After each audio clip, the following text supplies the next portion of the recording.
VTubing is virtual YouTuber, but they don't just stick to YouTube.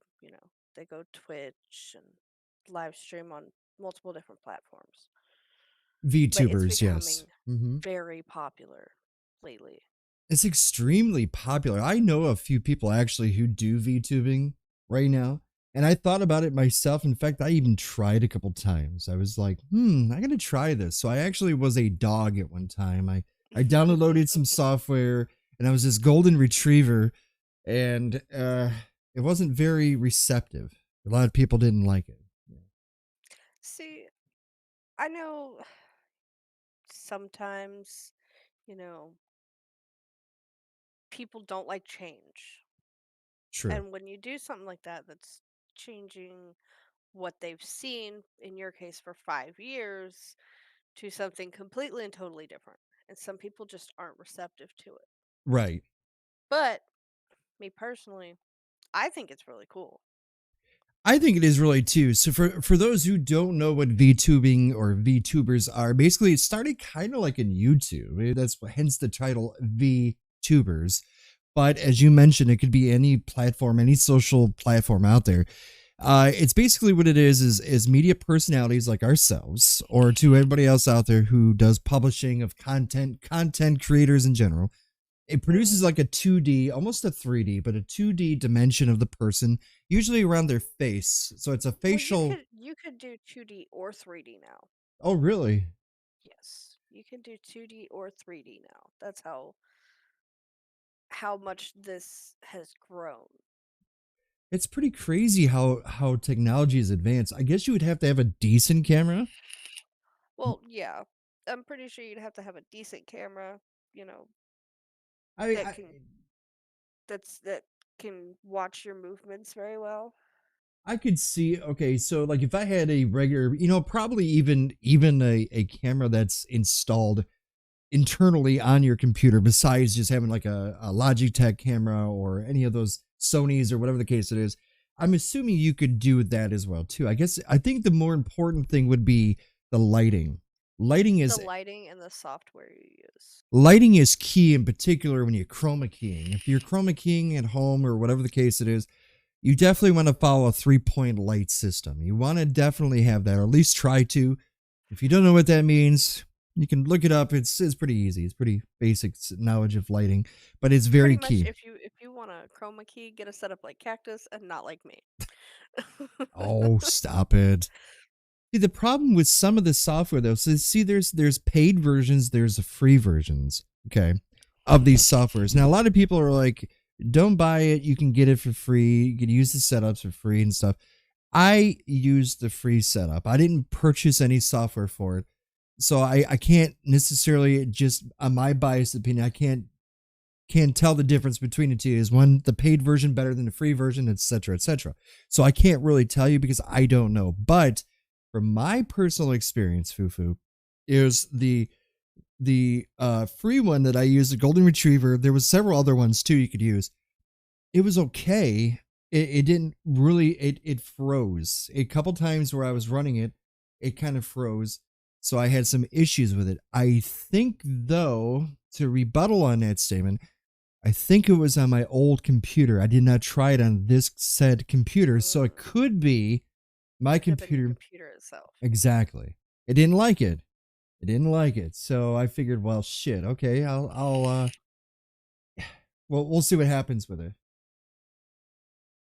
So the virtual human slash VTuber started appearing right around, I would say, over the years of YouTube. I think like 2016 was the start of some software they had of it. It started coming Um, around. I mean, if you think about it, back to like Barbie, back in like 2015, they did something like that. Mattel did, 2015. and that was just like the beginning stages. That was just in its infancy of it. It, But the ones that we know today actually owe a lot of their success to one particular VTuber, and yeah. I don't want to Right, right. butcher her name. which is. but she's a Japanese VTuber. And now it's interesting you say it because CGI it's been around for a while. I mean, they use this technique in Hollywood all the time, Oh but yeah, it wasn't really introduced to us as software. We weren't able to get the said software so much because Hollywood used it. But then one day somebody, I guess, decided to write their own program. Maybe they worked somewhere in Hollywood and that's where it came from. Or as you're mentioning, maybe it came from Japan on the other side of the world where the technology was, because you know how it is in on those other parts of the world, they usually are faster in technology than we are here, or at least it seems like it is. especially in like China and Japan. Yeah, yeah, they're very They're like way ahead of the game when it comes to new softwares and stuff to take your virtual life further. now. Why in the world would they like Mattel bring out featuring Barbie as a vlogger? I guess it's another ploy to It for was a sales. project. Yeah. It was Barbie as a vlogger. So pretty much what we're doing, only Right. Barbie by herself. Now, I And mean, that's where Mattel started with that. you got to But admit though then that is kind of a good uh, it's a good it's thing a to good do. selling point. It is Good selling point. something new and something Especially for like little girls that really look up to Barbie right. and really are like they love the thought of Barbie. Yeah, Barbie's been around for a long time. She doesn't Yeah. age. She does really well She on looks she looks good for being like 50 or old. 60 or even older, right? That's crazy. So I could imagine like back then. Now compare that to as we talked about before in podcasts prior in an episode where we were talking about how fast like technology is and all the virtual like RAM and stuff like that for graphics Mhm. cards and stuff. Um, and if you were to look at today's stuff, they have more facial recognition. It's dots. So basically, like if you see, as an example, like some of the Pirates of the Caribbean or stuff where even including Star Wars, as the later ones went, they Mhm. use facial recognition. They would use like they look like little ping pongs and they're points. So Mhm. they map on your face. They wear a special outfit, and Green outfit. it's a special outfit that has those little dots on it, and then cameras, multiple cameras, pinpoint the movement of that person or Mhm. persons, and then it records it, and then you can use those as a stick figure, and then it can be wired into some program software which then makes the animation of the characters. um a good example would be stuff like, well, as I mentioned, the Pirates of the Caribbean, video games. A lot of the video games today, some of the actions, the movements, Fortnite, as you clearly see when you dance and stuff like that, that was an Mhm. actual human that did the dancing, and then they just mapped him or her with the outfit. Exactly. And it's very popular here too. So it started off in Japan. It started off over there, and then it seemed like it really started becoming a It big kind thing of like here. really took off for Americans. Right. But then if you think about it, a lot of things that started in Japan really interest us Americans. Like anime is huge in Japan, but it's Huge. also huge here. Big. I know people who just love anime. I I'm one. I There you go. love me some anime. I know particular, at least I could think of my head right now, people who have in the past they've talked to me in my community, at least six people. Minimum six people immediately they know this and that. Well, I gotta leave. I'm gonna Mhm. watch this anime or I'm gonna go this and do that and Yep. so it's very popular here. But what why did the people choose this? Why did people choose VTubing versus just, hey, I'm here, look at me, on a camera? I mean, well, one, it's a fun different thing Mm-hmm. to Mm-hmm. bring to your live streams. It's, you know, the freedom of not being judged by your physical appearance. Right. And Right. you can make your VTube character any way you want it. You can make it look just like you can make it look like an alien from outer space. You can be a hamburger. Yeah, I see things in the future for me on something like that. I think, and as you said too, it's fun, it's unique, it's different. When you're a content creator, you want to be one of the first, if not the first, to Yeah, bring out new material. Like you see a brand new game coming out, you want to elevate your platform. You want to be that one of those first people to actually stream that particular stuff, the new exactly. stuff. So it is fun, and another thing too, I think is the anonymity or The anonymous. anonymity. That I cannot say that word. If you were to It's a really say hard word to say. $1,000 to you, Cactus, if you could say this word, I would fail. That's just one of those ones I can't do. It so I could literally, if I was a shy person, which I am not, if I was if I were to do that, I could hide behind a camera, be on camera, but you guys wouldn't see it. It would be the anime V2 version of me or Mhm. something. So it kind of gives you it makes you confident that you can still do streaming or bring content to your community, Mhm. but you are doing it as a virtual person or a virtual animal or virtual creature, etc., etc. So I could see that for those people who are that don't like their body, don't they're embarrassed of themselves or whatever the case it is, too shy. Self-conscious, shy. See, for me on the opposite, I love talking to large audience. That's just me. I could literally Yeah, go on stage right now in front of 2,000 people and it wouldn't phase me a bit. Maybe a little bit, but after like 5 minutes, you're like, "Oh, I'm used to it, not me. I have stage fright from, like, the depths of my soul. I'm afraid to get up in front of a very large crowd. Really, So, I mean, you could not be a I've key actually speaker anywhere. no, no, Really? no. I Hmm. would get up there and I would probably have a panic attack Would you do it because all eyes are on me, and I don't like that. what about this scenario? In the audience, they're all like a 2,000 clowns and you're on Hell stage. no. No. That'd be like asking you if you'd go be a key speaker at a Yellow Jacket convention. No, no, no, no. I would pass for sure. Another thing too about obviously with VTubing is the convenience. Now, Mhm.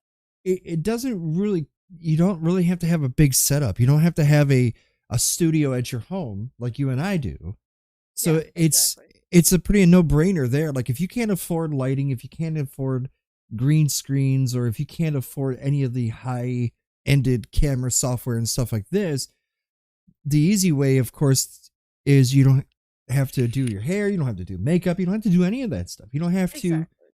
You're just a 2D slash 3D animated object on screen. So that's good. And you can customize it any way you want, like I was saying earlier. You can if you wanna change your makeup, you don't have to spend an hour actually doing your makeup. You can go through and set it up, each aspect the way you want. Right. That's good.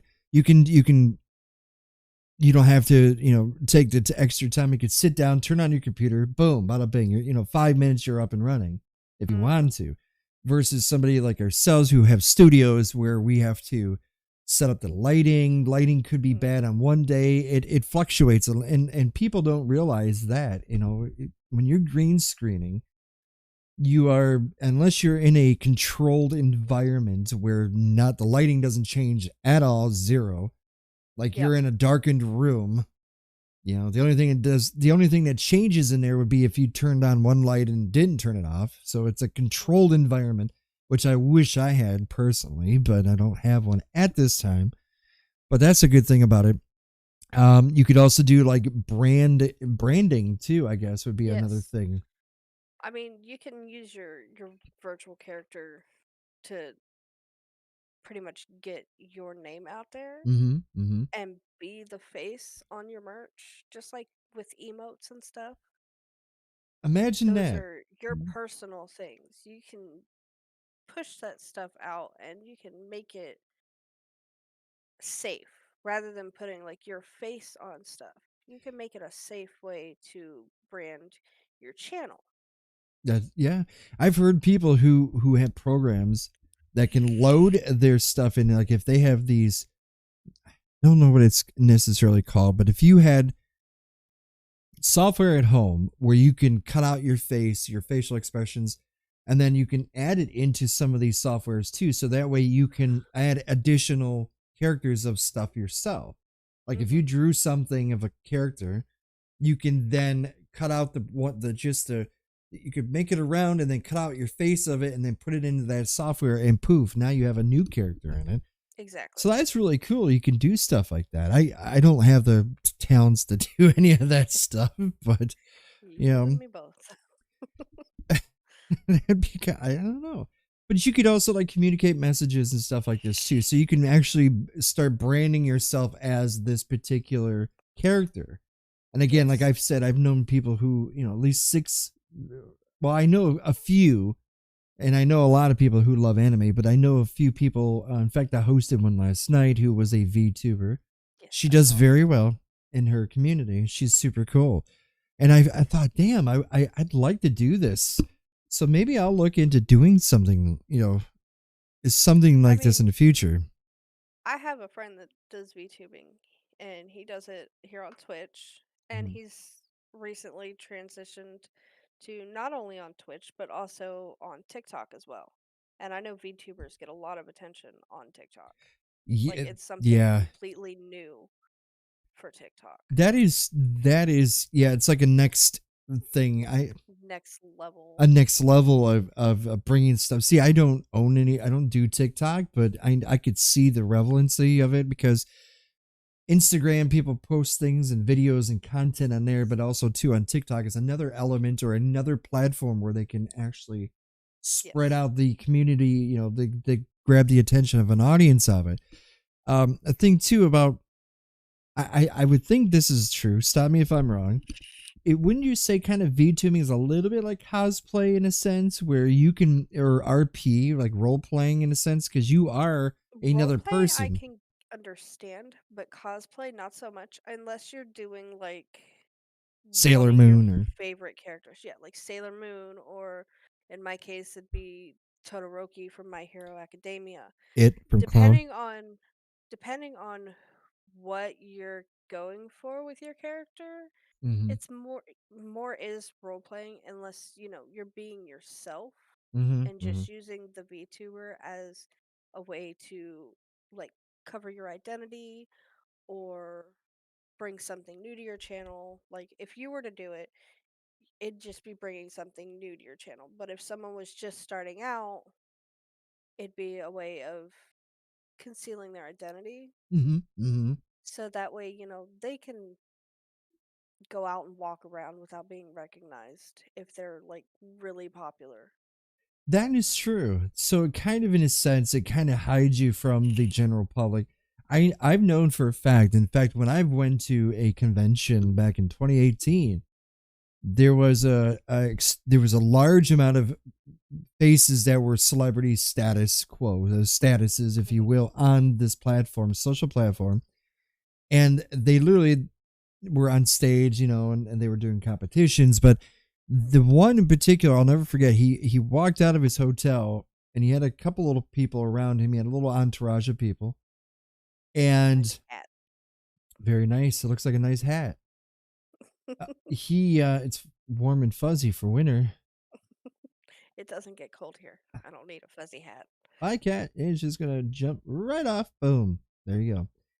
This person had a little entourage of people, but then as they were walking around, they were just trying to cross the street or go somewhere, immediately got recognized and people are just shouting their name Exactly. and they kind of had to duck back into the hotel, which is sad because people start swarming Yeah, towards it, this it makes person. it to where it's not.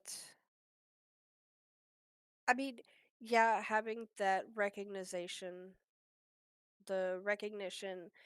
knowing that a lot of people know you, that's awesome and stuff. But Hmm. that also, if you think about it, it's not that fun if you can't go out and do anything because you're Right. constantly being swarmed. a lot of people sit there and say, "Oh, I want to be rich and famous and all this stuff." Well, just to They kind don't of think about the consequences with it. to throw it out there as an example, okay? Last year, 2020 happened. We all know it happened. The Yep, whole world knew it happened, right? So we were isolated. We kept ourselves inside our homes or our places of living, our dwellings. This is pretty much how celebrities live every day. They yep, go out, but they only go to a few places before if they're really known, they get recognized in the world, and then people start swarming, then they have to turn around and go back, you know. yep, I could see some of the infamous rock musicians and bands from the 60s, in particular one guy who does stuff, he gets swarmed just by just being out there. mhm. So that I wouldn't like. I Exactly, don't like, mind the money, but as far as the fame goes, I don't know if I would want to go that level. you see, when with fame and fortune comes lack of freedom, Yes, if you think about it, and I like being a free person.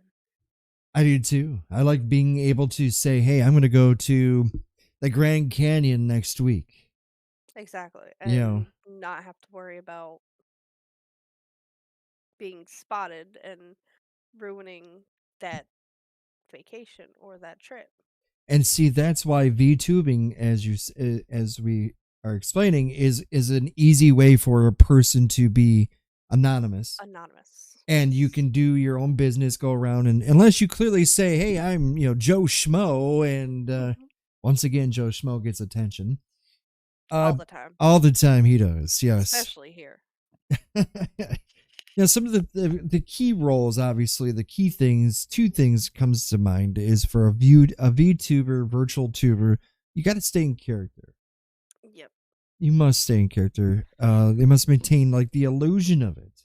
You want to be Yeah, that. You want to be that role. And again, it's like kind of like RP on GTA 5, which we exactly. had talked about in a prior podcast.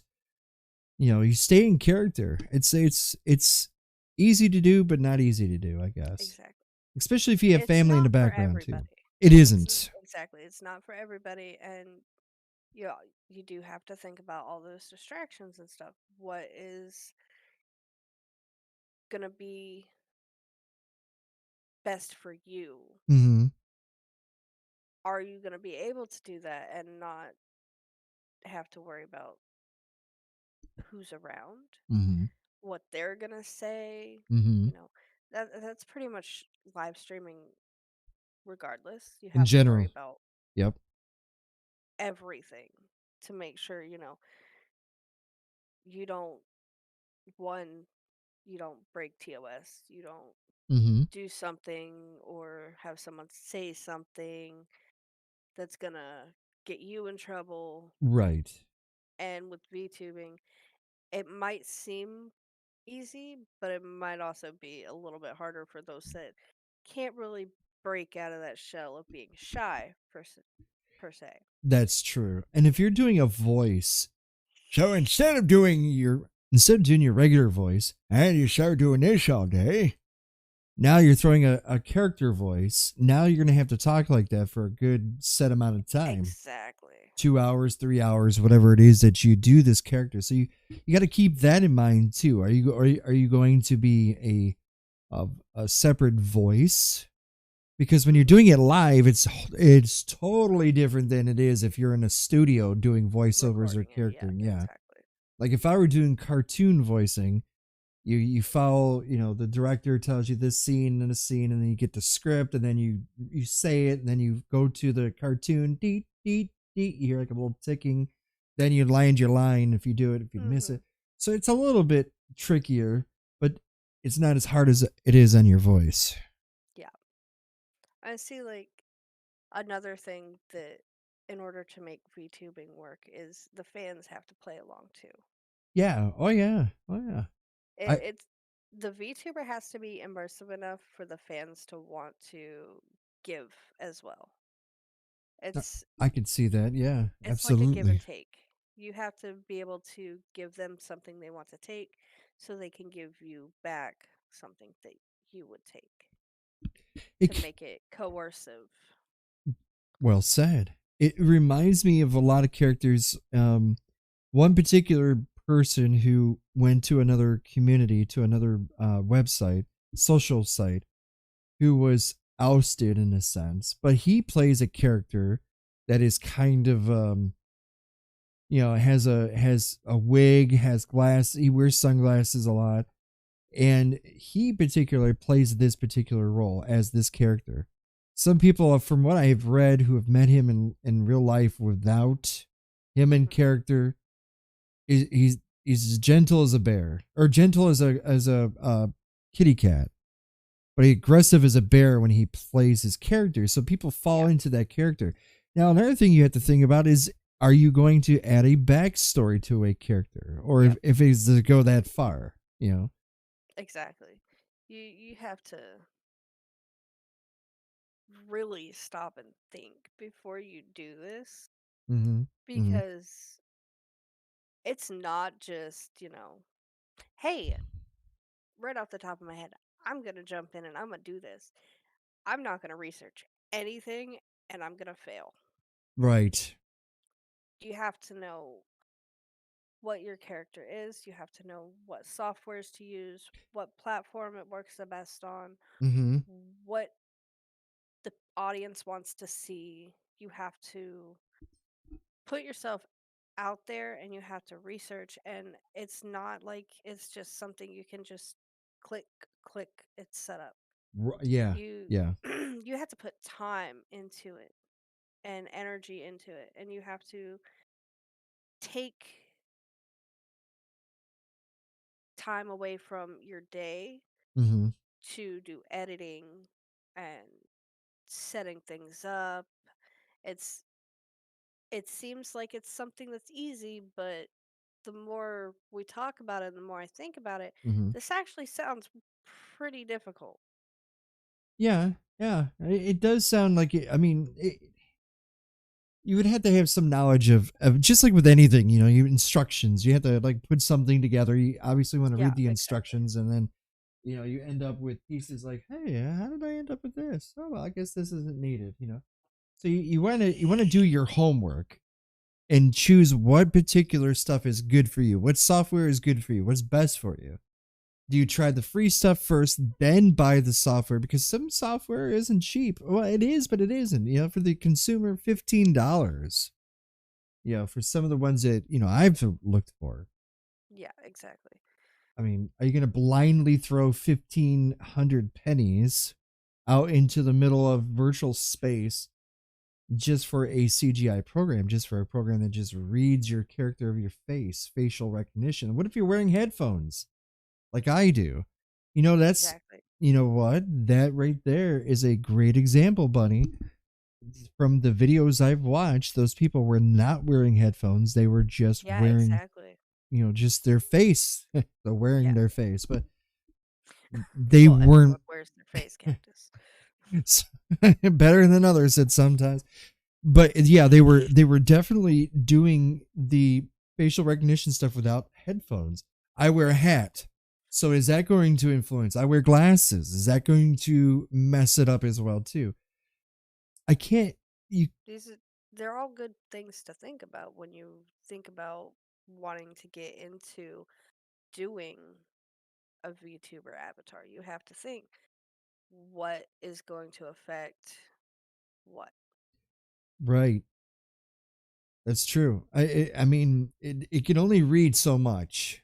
So Exactly. that's a really good question. I think maybe that's why because I think it was these headphones I was using, actually, these Turtle Beaches, I think is what it was, is when I was using.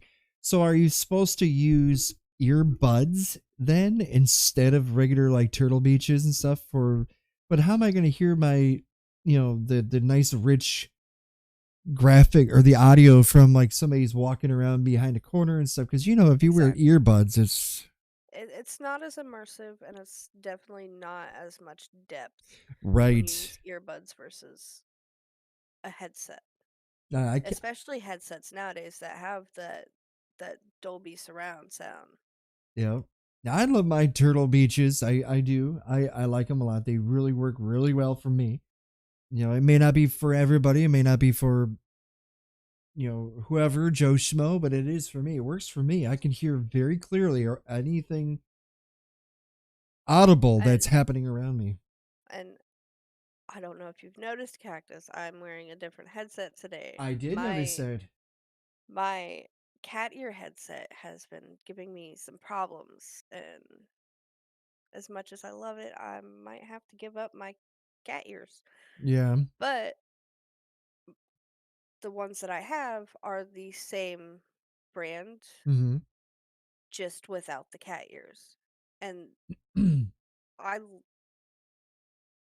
as long as I've been streaming, I've been a Razer streamer. I've always used my Razer peripherals, my mouse, my keyboard, my headset. All of it is Razer. And I like the fact that I have the Razer software. I can go in and I can fine tune things on my headset. So Right. if I want to hear something in the background, I can turn that up on the software itself. Right. That's true.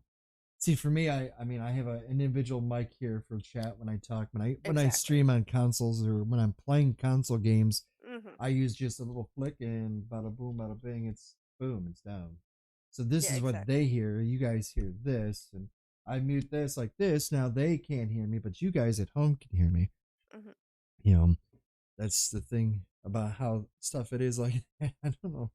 So what do you think? Do you think you would ever do something like this? I'm curious about doing, a I VTubing. I was actually thinking, like, I had someone reach out to me the other day from one of the Discord servers I'm in, who is Okay. a GFX artist, Nice. and they do VTuber avatars.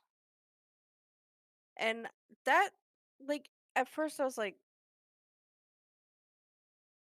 nowhere on my channel, on my brand, does any of my stuff say anything about VTubers. But I started thinking, I was like, what if there was a day that I didn't feel like being on camera as me? Right. What if there was a day like when my computer, my tower messed up and we were doing the podcast, we had the little 2D little characters. Right. What if instead of doing that, I did do something like a VTuber model?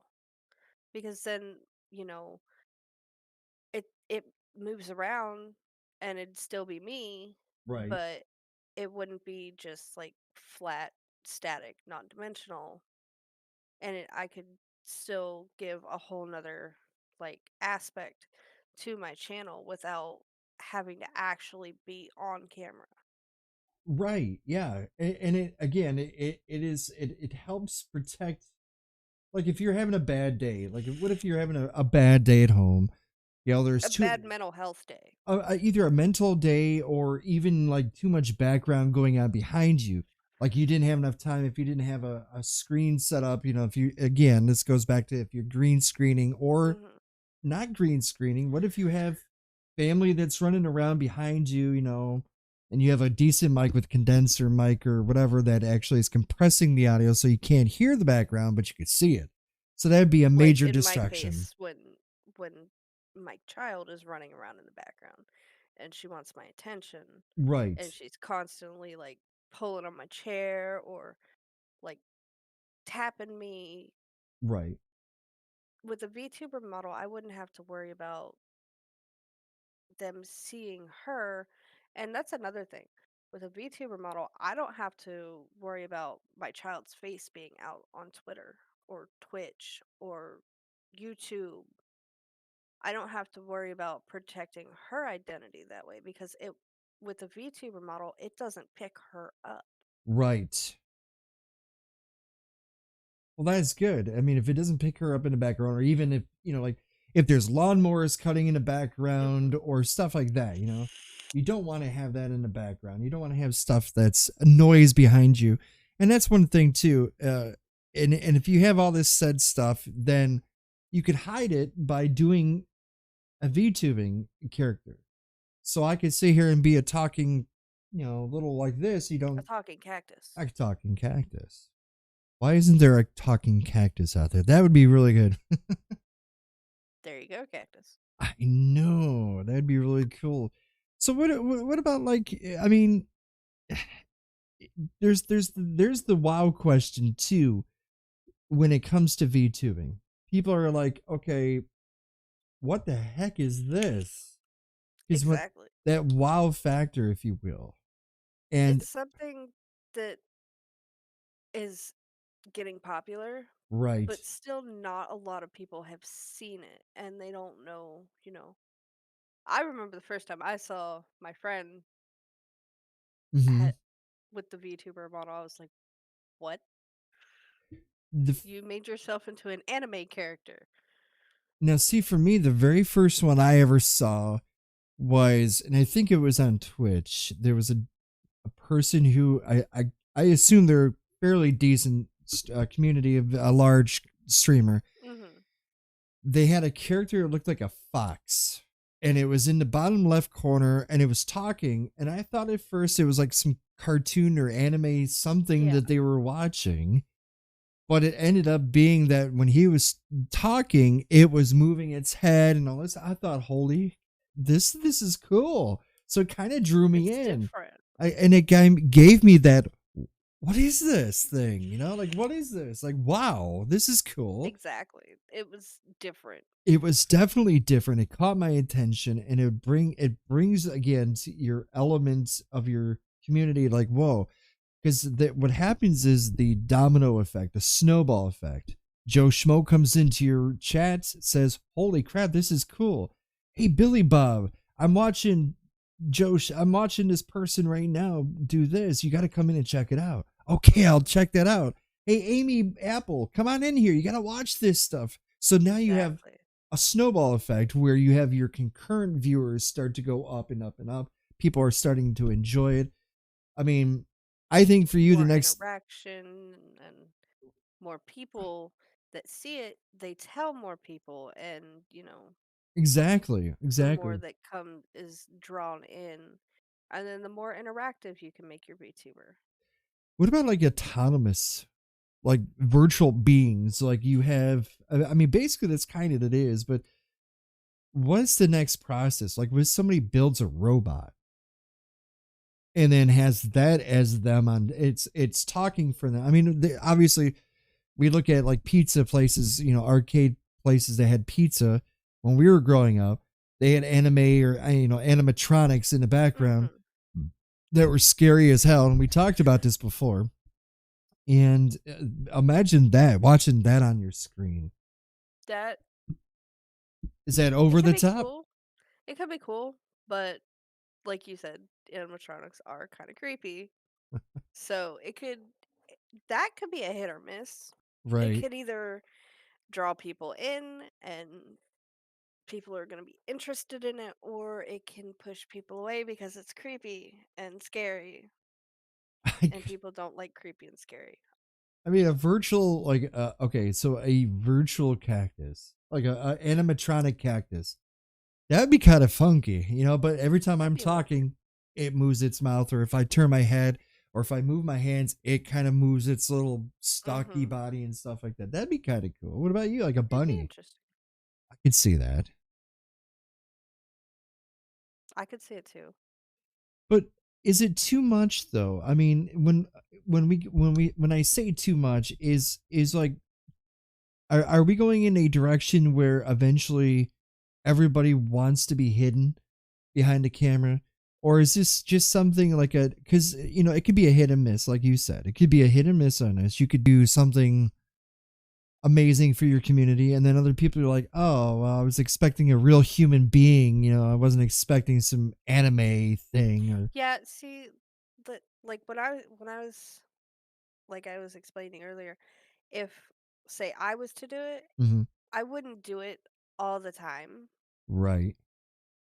Just when I don't feel like actually physically being on camera. Just so that way, if there is people that want to see the VTuber, they can come in and they can see it. Mhm. Or if there's people that, like you said, were coming into what they expected to be a human, Right. like an actual physical person on camera, Right. there's still, you can still see that. There are And you people. can get to know that person as a streamer, as a gamer, Right. and then you can introduce them to the VTuber model for the days that you don't want to be there. And by the time you build up that relationship as viewer and streamer, they're still going to come back regardless whether it's you Right. or your VTuber. That yeah, that's true. I've had people now I don't know if you've had this or not, but I've had people personally who come into my community who are fans of the community, fans of the show, and they'll Yeah, sit there and say, "Oh," especially when I have my camera turned off. "Oh, you don't have your camera on today?" yeah, Or exactly. you know, there's I mean, there are times where it's like, okay, it's a little too much. You know, if you stream 5 to 7 days a week Yeah. and you're on camera like all the time, it's like I just need a break every now and I then. just need a little bit of me time, you know? So if I want to just not, you know, gussy myself up, as you mentioned, maybe I want to wear a different shirt or something that I can't wear on cam, stuff Exactly. like this. So I could see it like that. But then again, like I say, there's going to be people who are not going to they're not going to like it because they expect to see you. And Yep. my point is they get demanding. Some people do that, like I said, they like, oh, you don't have your camera on today, why don't you have your camera on today? So in a sense this might actually help if I say, okay, on those days I don't have my camera on, I could turn around, then I could sit here and say, I'm going to put this V tubing experience on so that way people, Yeah. which I think would be cool. Did you happen to hear that? I heard something. I don't know if that was thunder or something. Yes, that's exactly what that was. That was a thunder. That came out of nowhere, and that scared me. At first, I thought it was a human being saying something to you, like "Hey, bunny" or something. But I Nope. did hear something that sounded. I thought it was my cat knocking over my green screen, to be honest. Oh, it always seems like every time we do this, nature says, "I want a front row Yep, seat to watch your podcast," exactly. which is really queer. It's just a weird thing how that works out. But so what's next on this? What's going to happen? Do you think they're going to continue with the CGI? That's going to get better, improved? Is it going to get more expensive? I mean, there's always that possibility with the more popular it gets, the more expensive the software becomes, and the more different softwares come out. There is a lot. I mean, there's competition.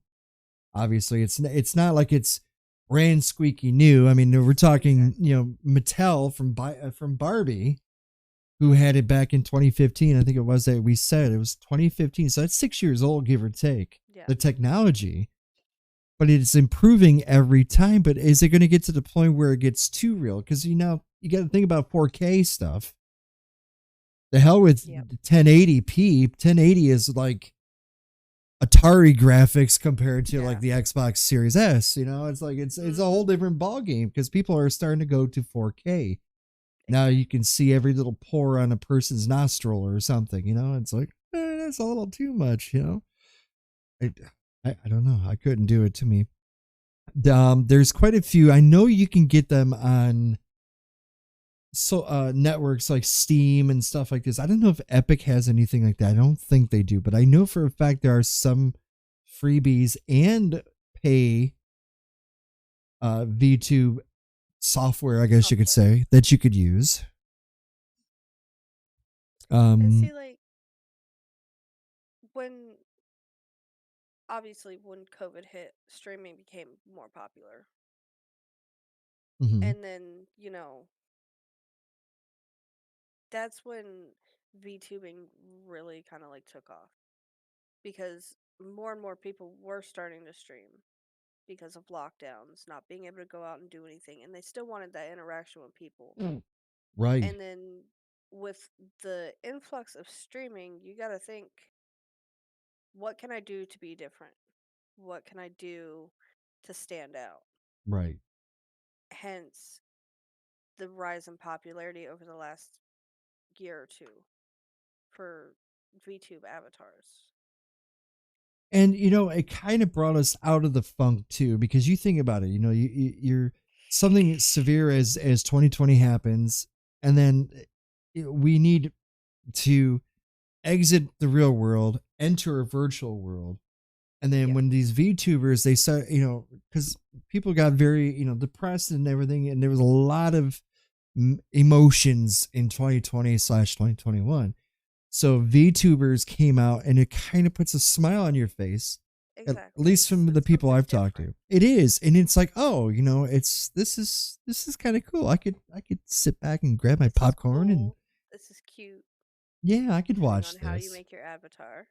A lot of people do, like you've mentioned, and anime in particular is so hot.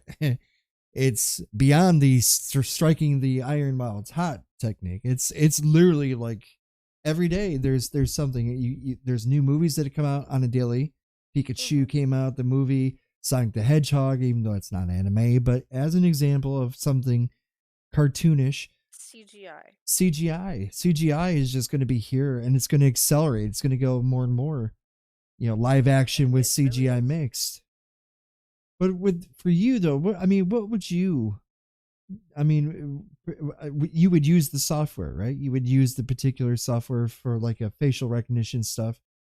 Yeah, I mean, depending on the software and the like, if I have friends that have softwares, I would want to hear their opinions on their softwares. Hmm. I'd like to research it before I actually use it. I was going to mention that too. You should research before doing it because a lot of people will get turned off to it if they see their favorite streamers slash streamers who are streaming and using a particular software, and then they download something, they're like, this doesn't work, so it's going to push them away from it. But you got to research, you got to do your homework. Is this going to look good? Is this going to do it for me? Am I going to wear, like me, a hat, glasses, Turtle Beach headphones, etc., etc., or am I just going to be there with just, with little earbuds, etc., etc.? Um, Exactly.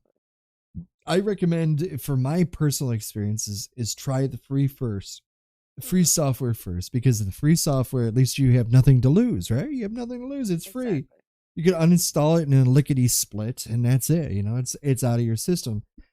But for those who commit and know what they're doing, obviously there's some software that's like A little bit 15 more, more advanced, I would assume too. yeah, more advanced. So it costs money. You can start out with cheap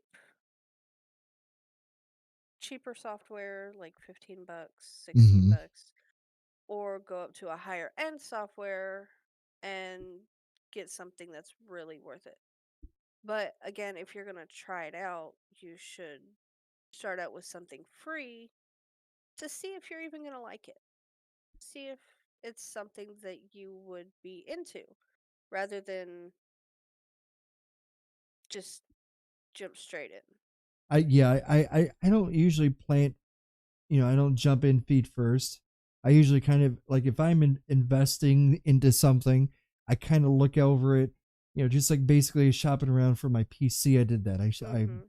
looked around and tried to figure out what would be the best for it graphically, but also too for the shell itself. The big Yeah. fans that I chose, am I going to liquid cool it versus fan cool it? Which I think Mhm. liquid cooling is just the most ridiculous thing. It's like putting, hey, let's put a toaster and we'll add a bowl of water or an aquarium, fill it with water, and then put a toaster. I mean, it's like those two Yeah. don't work, Yeah, but people exactly. do it all the time. They do If this it works stuff. for you, it works for you. I prefer fans. The one thing too I could see now, this might be a conundrum for some. Say for example, like ourselves, we do podcasting, but we also do our own things. We have our own shows of communities Mhm. that are good communities, and we show our cameras a lot. We do a lot of camera work. Yep. So now, when you do your character for your VTubing, because we do both side, we would do Yep. VTubing and regular. Do you have to Yes. make a separate account for other social media to get those people who like those VTubes versus? I mean, there's some people that are going to be like, oh, you're not doing VTubing today. All right, see you later. Bye. I'm gone. Case I in mean, A case in point, I had a guy the other day came into my channel. Oh, I don't like these kind of games, Yeah, and he I get that. left. And he left, which is okay. I totally get it. I totally understand. I'm not like putting a target on your head. I'm not. But as an example, those kind of people, there are people like that. You're not doing Yeah, this I mean, particular stuff. see, I get that. Like, I could understand, making separate,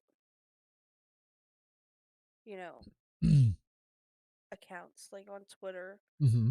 for your VTube avatar or on um Instagram, Mm-hmm.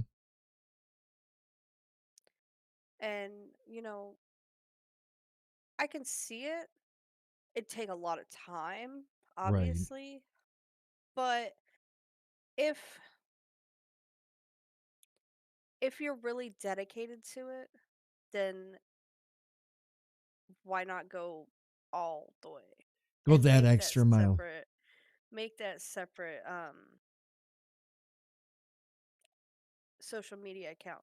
You can use the same Twitch and have like in your panels and stuff VTuber days versus Mm-hmm. real cam days. Yeah, And you that's can true. set up your schedule like that so your followers, they don't have to follow a whole nother channel, Right. but they know when the content they want to see is what day, Right. So yeah, what if you put a time. specific scheduling, like for us, for example, we co-stream on Tuesdays. So we Yes. have that in our scheduling. So that way people know ahead of time that, hey, look, this is the day that we co-stream this. We do varieties, so we do different things, but we kind of have Yes. it narrowed down. But at that as an example, on say Wednesdays I'll do VTubing, and on Thursdays I'm back to my normal cactus, Yeah.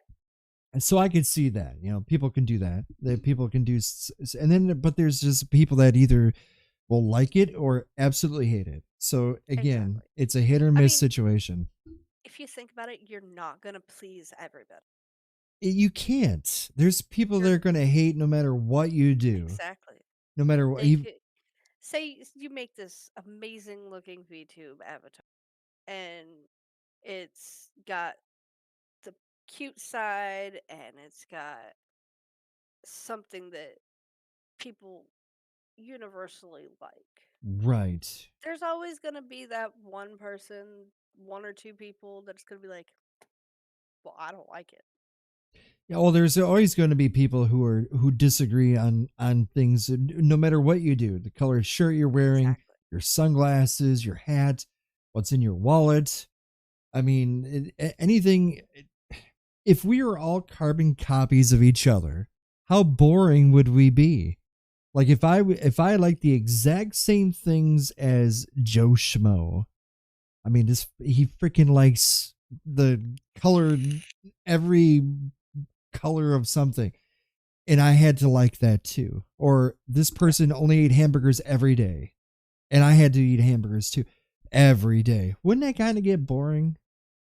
I mean, that would be kind of boring to a degree. I couldn't stand it. So that's why everybody has unique personalities that you're going to either like it or they're not going to like it. I kind of like it. It's kind of cool. It's different. I like more the animals when people, because I'm a very big animal lover. So Mhm. when people dress up as or VTube as a animal or something versus a more something that just popped out of my TV, kind of anime looking stuff.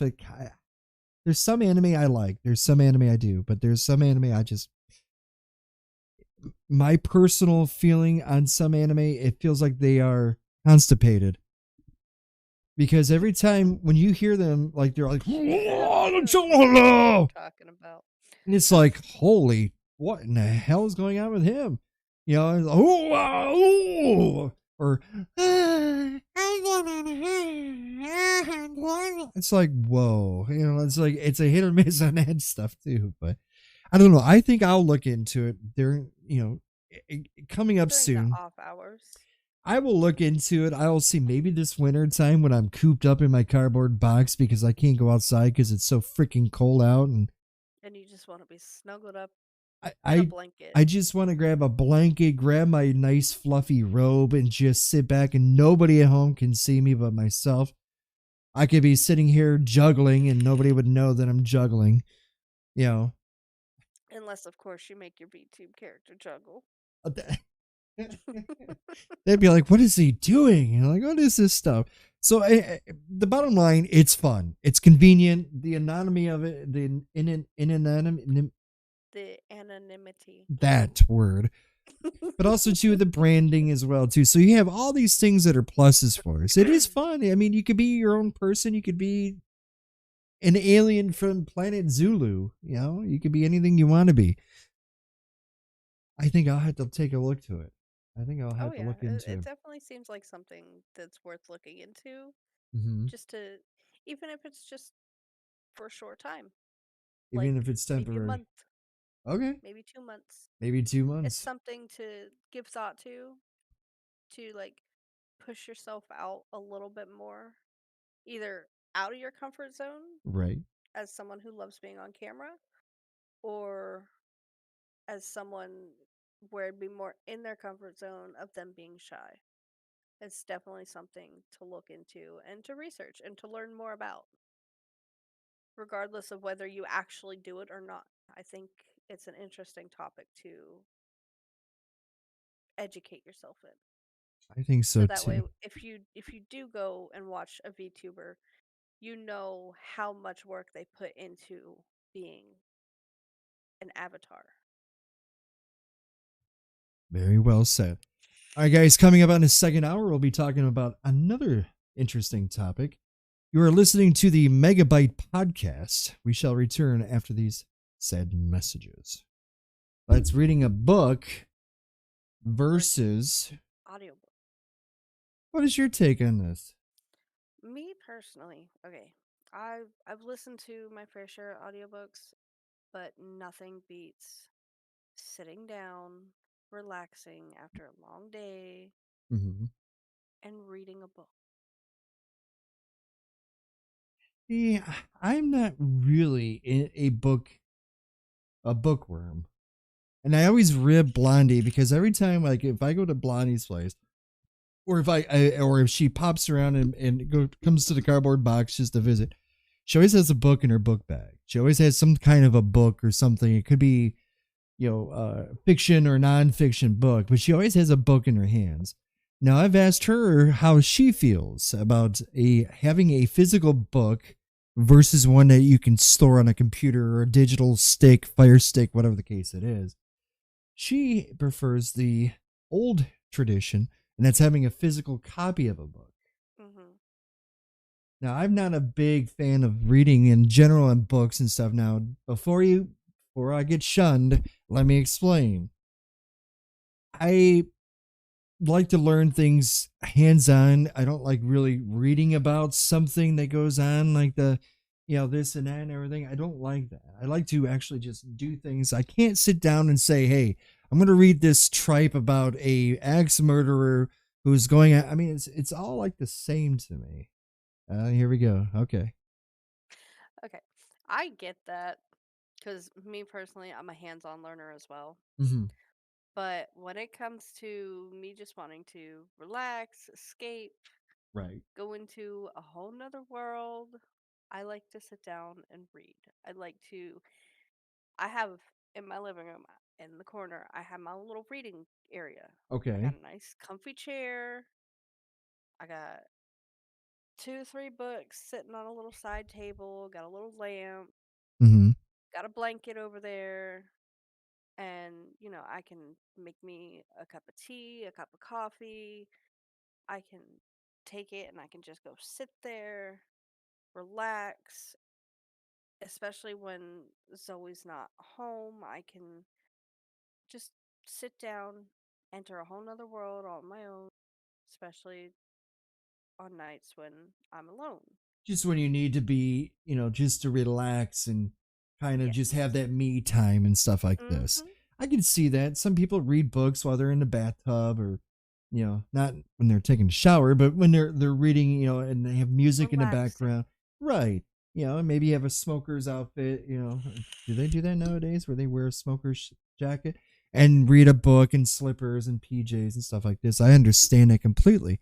Now, for me, on the other hand, though, I can't really sit down and do that stuff. I know one time it was a measure of how informed a person was. Okay, I get this. I understand. If you read things, you were considered more smartsy. But I know 2 plus 2 equals 6,280, so I didn't have to read that. I know that for a fact. But what is your thoughts, though, when it comes to a virtual, because multiple forms of media have came out, I and mean, as someone who loves my hard copy of a book, I also, I can understand audiobooks. right. I especially like if you're on the go and you're in the car. Like say I was reading a book and something came up and I had to quickly, run, but I was so into that book and where I was at on that book, Hmm. I could get the audiobook version and listen to it in the car. Now, see, that I can understand. I could say here, I'd rather hear somebody, I'd rather have a person listening audibly while they're driving about a book versus somebody who's doing this. And trying Me, to drive and me, read at the same time, me. exactly. Crash, boom. I have seen that, Bunny. I have seen people driving, reading the newspaper, painting their nails, filing their nails, putting on effing makeup. Scary. I never put makeup on in the car. One, bumps really mess you up. Whoop. I've had that done so many times. I was like, I'm never doing it again. I would look like a freaking clown if I was. Yeah. That's not crazy. not just the lipstick. I'm talking about the eyes too. Oh, One that's wrong crazy. bump and you're stabbing yourself in the eye with an eyeliner pencil, and that Oh, hurts. how we. Now, it's obviously if you're listening to an audiobook, it's pretty much effortless and convenient for a typical average Joe Schmo, You don't have to like constantly read this. You can hear it and you don't have to necessarily fear or not necessarily fear, but you don't have to constantly read it yourself. You can hear the person on today's show. Bunny Fufu has jumped over the fence to go into the garden to get her favorite vegetable. It's kind of like ASMR, wouldn't you think? A little bit, yeah. I mean, So for those people who love ASMR, they would definitely. I do agree that they would probably benefit for it more than a person like myself. I Yeah, mean, yeah, you could benefit more from listening to it, especially like if you have a lot of stuff you have to get done. right. Like I know when I get to cleaning and stuff, I'll either put on the audiobook Hmm. or I will put on some music. But either way, I'm hands free to do what I need to do while Right. still being able to hear, a book being read or some music. Now, is it safe to say, as an example, because you and I both have been here, but for those who are just getting their first jobs, one of the most dreaded things we love are the quote unquote employee handbooks. They sit there and they have all this virtual useless information or this What information in your hands. what we would think would be Useless, useful but or useful. Right, useless. right. So in other words, we think. I mean, it's a lot of people. I mean, come on, a lot of people just kind of skip over it because it's so much information. But now employees are considering doing the virtual way of doing it. So they'd be like, okay, go to this website or go to this page, or here's a copy of it on a stick, whatever. Listen to this in your car. Listen to this, whatever it is. The source for your music audio, anything that plays audio. and listen to Yeah. the instructions. A lot of people are saying that's actually better for the employees because it retains more information in your head. See, like, to an extent, I understand that Right. because a lot of the times, like, I have a short attention span at times. And Well, when I'm reading what are sometimes, we talking about and again? Oh, sorry. exactly, like some of the times when I'm reading Right. and I get distracted, Hmm. you know, having a kid tends to distract you Just a wee bit. just a bit. But if I get distracted, I will reread the same paragraph like 5 times Oh yeah. because I don't remember reading it. With hearing it, though, I mean, sometimes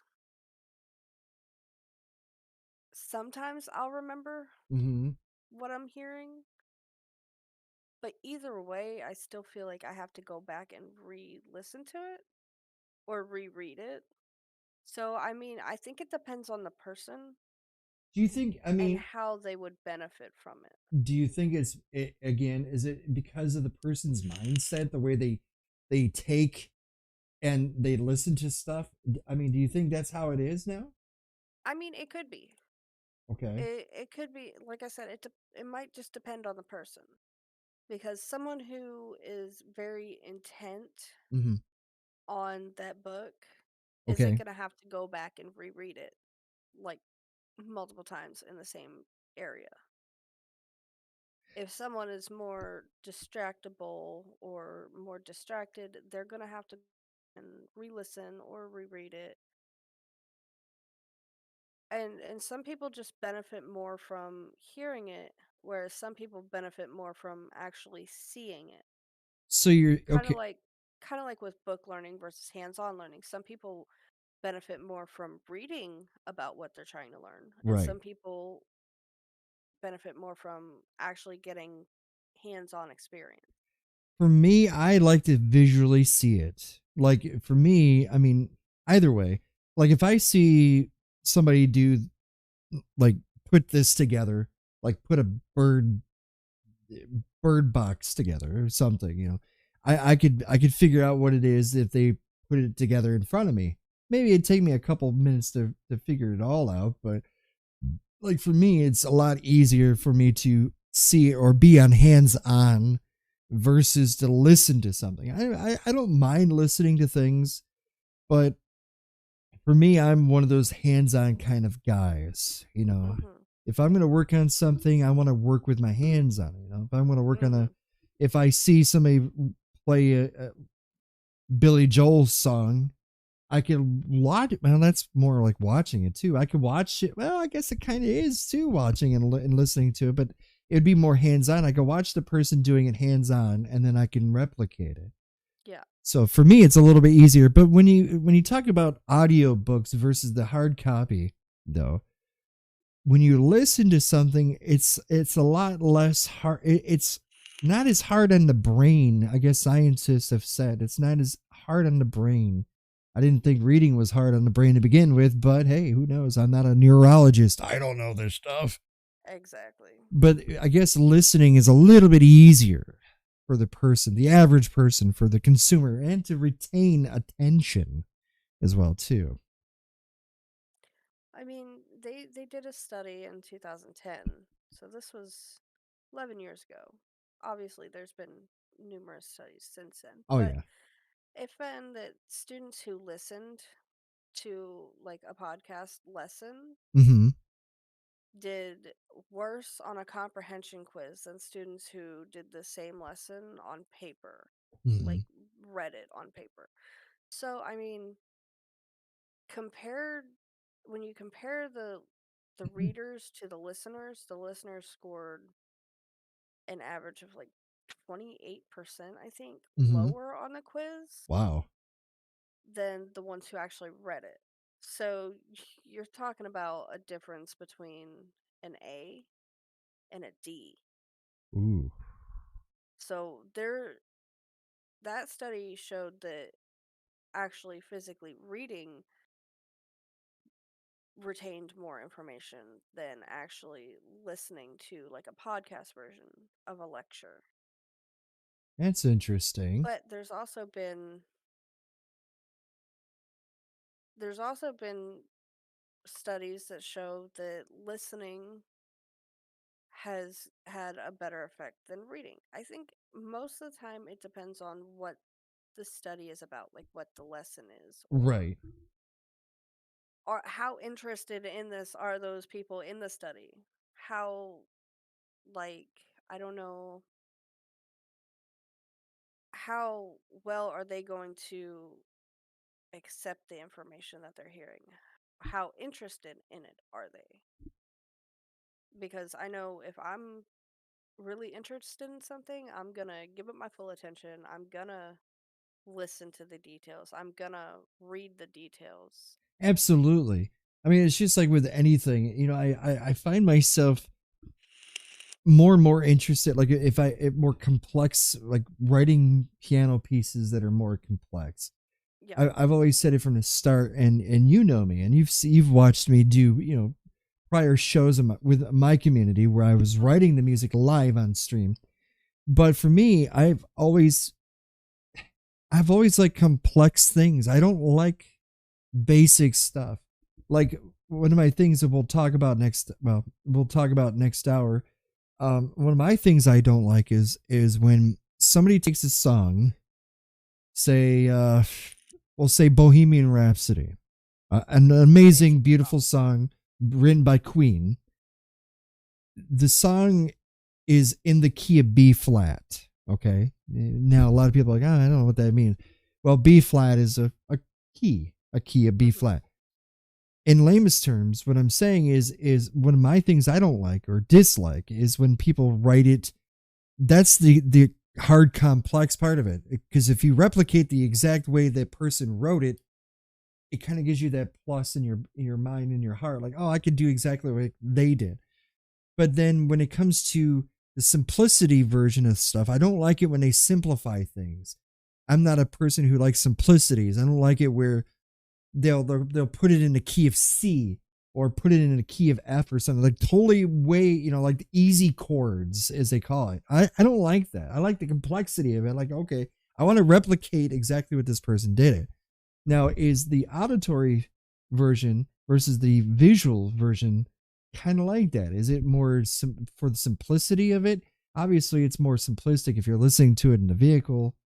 It's convenient, Yeah. right? It's more convenient. You can do cooking, and while you can hear, the rowboat went down the river, and listening to it in the background as you're cooking and stuff. So I Hmm. get that. But I don't know. Is it coming to that point where people are we getting to be a lazy society, and that's why we want to do this? I mean, if you think about it, books are not as popular anymore as they used to be Yeah, that's true. That is true. because, sharing information by word of mouth, Hmm. that's been around since the beginning of time when we learned how to speak. Right. Whereas, printed words have only been around for a couple hundred years. Isn't it wild? Isn't that weird how stuff like that works? Well, you got to make Webster wrote the first like dictionary. Hmm. So I mean, can you imagine sitting there and just writing all that stuff up? You know, I some. mean, I wouldn't want to, but Well, they say what the average adult can read 250 to 300 words per minute. Mhm. Think about that for a sec. 250 to 300 words a minute. So people, they basically have said that reading generally is faster. I guess more, you put more into your head faster than if you were listening to it, or the talking. I guess the talking speed would be about 150, 160 words per minute. So there's a little bit of a dramatic difference there, almost double the amount. So if you're reading it, versus hearing it, you're taking more information while reading it yourself versus Mhm. virtually listening to it audibly. Yeah. I mean, if you think about it, when we're reading, we're using parts of the brain that were evolved for like other purposes and not the task of reading. We're pretty much just forcing our brains to be able to read Hmm. and and making it to where we can understand it. Right. Listeners, on the other hand, can get a lot of information of just how the speaker is talking. If Hmm. they're using sarcasm, if they're using pauses in between words and sentences and stuff, it it can come off more easily when you're hearing it rather than rather than when you're reading it. So you're saying the emphasis of the words, has Yes. the up and down versus monotone book reading when you're talking like a robot. But the little cat went meow up and down. The voice will go when you're listening to it. Mhm. Versus, oh, the cat went up and down like Eeyore syndrome. Yeah, I pretty get you. much. I mean, you have to think about the retention scales Right.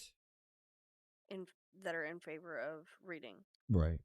But you also got to think multitasking would also be an issue. If you're trying to learn and listen Right. while you're doing something else like cleaning or cooking, Yeah. you're not going to take in as much information when you're listening. Like say I'm cooking something and it's a new recipe and I'm listening to the recipe. Right. Yeah, I can always go back to the video or the the audiobook of the recipe. Mm. But if I have it actually written down in front of me, it's a little bit easier to retain because I can read it instead of having to stop the the audiobook and rewind it if I miss a step Hmm. or you know, if I'm working on cutting up onions or tomatoes and the audiobook is still playing, I'm bound to miss something. But That's true. with a written recipe, I can just take my time, do my dicing, my slicing, all that stuff, Hmm. and go back and look at the recipe in the book or on a card or something. And I can see I missed dicing up oregano or Right. Right. chopping up So you're garlic so or yeah, meaning you're so focused on this, and if the background just becomes background at that point, exactly. if you're listening to because you're focused more on this than you are on than Mhm. the audible thing in the background. So I could see that if I have the cookbook in front of me, I could literally read this and put step by step into the food or whatever it is that I'm doing. And Now, I can take my time and really understand what it is that I'm trying to make. but recording and transcribing virtual classes, in other words, in particular, like this year or last year because of the 2020 epidemic, virtual classes that enable students to read and listen to the lectures better and they comprehend it and revise the topics at their own speeds. So if I were to do a lecture and if I record it on tape or record it digitally, then I can have my students, I guess, listen to it at their own pace. I can sit here and go through the itinerary, I guess that's what they would call it, and what Yeah. the topics are going to be for that class for that day, Mhm. put it in virtual, and then let the students learn it by reading and listening to it. They have a better understanding of it, so that works. I could see that would I work. I can see that too, but also you have to think if you're gonna, you know, do the audiobook version, are the students actually going to pay enough attention to it Mhm.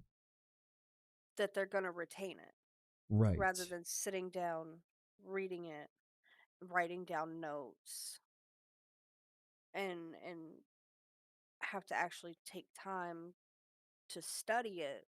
Whereas they listen to the audiobook, they might miss something and they might, get distracted and Right. just turn it off and not listen to it. But if everybody talks so fast like this, we don't understand what they're saying now. Yeah, Like exactly. when a speaker talks too fast, the information could be lost. So that's another thing Exactly. too. You I'm gotta. I'm not at an auction. But You and I when don't want it in you slow mo either. you, I mean, some people might. I don't know. I could see that. For me, okay. So a hit, a home run would be if I were to, if I were listening to the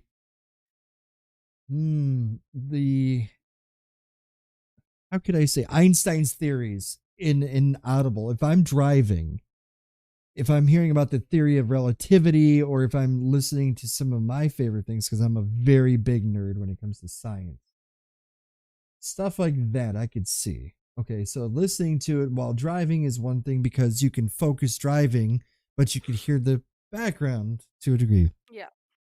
Whereas if I'm cooking or something that requires more brain power, would be less of a thing for me to listen to in the background, but I'd be Mhm. focused on here unless I had a hard cover of a book. I Yeah. could see that too. But do you think though, like audio transcribing, do you think that like helps a person, can help improve their listening skills? That's something we didn't talk about. I mean, as when it comes to like transcribing, you're talking about like captions, Well, subtitles, transcribing or basically like podcasting it. And transcribed would be like written or kept in a file or something, or closed captioning, basically. So, I mean, would that be just heard can help improve listening skills? So, would you be reading it and listening to it?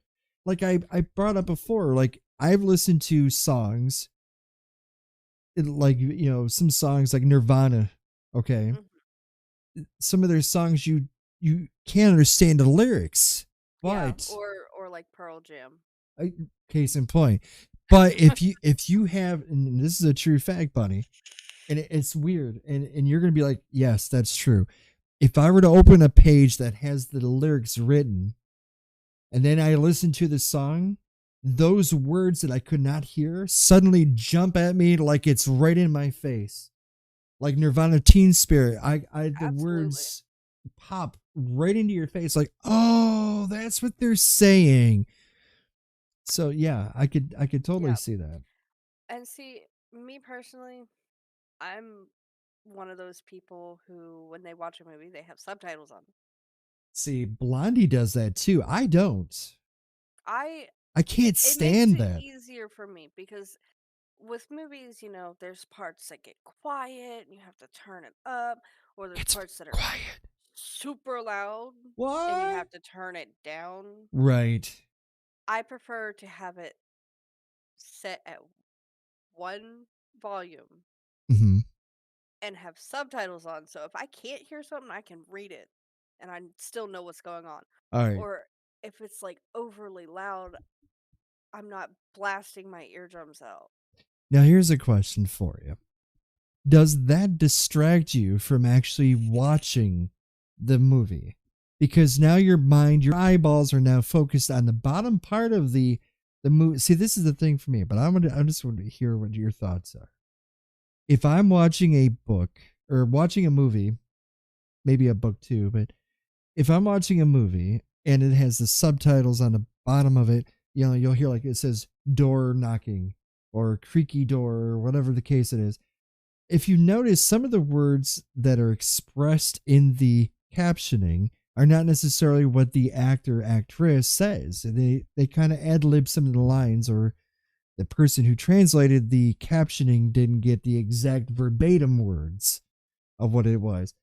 Uh, for me though, I cannot do that. I stepped on a frog. I don't like the subtitles. I like to hear. I like to see the action, and I watch their lips, but I don't do that. So does it distract you? You're reading the words, but you're not watching your I actor. mean, when I'm watching a movie or a TV show or even something on YouTube, a lot of the times the captions are correct. And there is those times, especially like with anime, when you're watching it and the subtitles don't match up with what is being said. Right. That it gets annoying for me, but it also doesn't deter me because like I said, it depends on whether I can actually hear it or not. hmm If I can't hear it and I'm just reading the subtitles, then it'll throw me off. Okay, so like But if you had it muted, mhm. but yeah, okay, so if you muted it to the channel or you muted the TV, but you're still seeing Mhm. subtitles, they would kind of make it wouldn't make sense to you. It would kind of throw me off a little, yeah. I that I can understand, but for me though, it's like I go to the movie theater, and if I see a movie, they don't have subtitles on it. Now, if the only way I could see subtitles would be fitting would be if it's a foreign movie, non-speaking English movie, whatever the case it is, that I could understand. If it's parlez-vous français, oui, je t'aime, mon chéri, if it's French, then I can understand they would have quote unquote captioning that would be English. I've been to many operas where they are just Italian or Mhm. French, and they actually have a big screen that has the actors on stage. You know, it's like way up there, and I can actually look up and I can actually see the words what they're singing or their operatics are singing, and you can see what it says, what it translates the words. But I don't know. For me, I can't do stuff like that. People and they have forecasted too that listening like Audible would eclipse reading. And that's what they're projecting in the future. I don't know about that. That was like from University of California. They have figured out that the brain processes information much the same way, whether that person is reading or if they are listening. I guess there's that connection in the brain isn't that far apart between the neurons firing, et cetera, et cetera. But it's kind of interesting though that you very like different things versus what I would like. And I'm sure at home there's people who are like, well, I would prefer the subtitles being on because it makes it a lot easier for me to understand the words or understand the scene better than it would be if I were to, hear it or not have the subtitles and then like, oh, what did he or she say? And then have to reverse and rewind it and go back to it, which almost nowadays in movies, it's impossible to find the exact sweet spot. Unlike it was back in VCR days where you could actually rewind it, you could see, go, boom, there they are at the dinner table again, and you're like, oh, she's made this comment, ha ha ha, and he laughed. So I could see that. I don't know. It's just one of those things. As far as like classrooms, I could virtual would have to be virtual. Nowadays, it's more I guess there's still well, it'll be interesting, especially this fall when people go back to the universities of education. Mhm. Going back to the physical brick and mortar schooling versus the homeschooling, and that goes for Yeah, any the level, virtual schooling. virtual and brick and mortar, depending on it. From no matter what learning experience or degree you are going to universities or going back to elementary. Exactly. If they're doing stuff like that, so is it understandably, like what okay, what movie in particular would you watch strictly with subtitles on? What would be a good movie? You're putting me on the spot here, Cactus. Okay, well, what movie in the past have you watched that was a good movie that you've watched either in recent times or within the last 2 3 years that you watched with subtitles on versus one you didn't watch with subtitles on? Okay. The I'm, last one that I watched with subtitles was an anime movie, okay.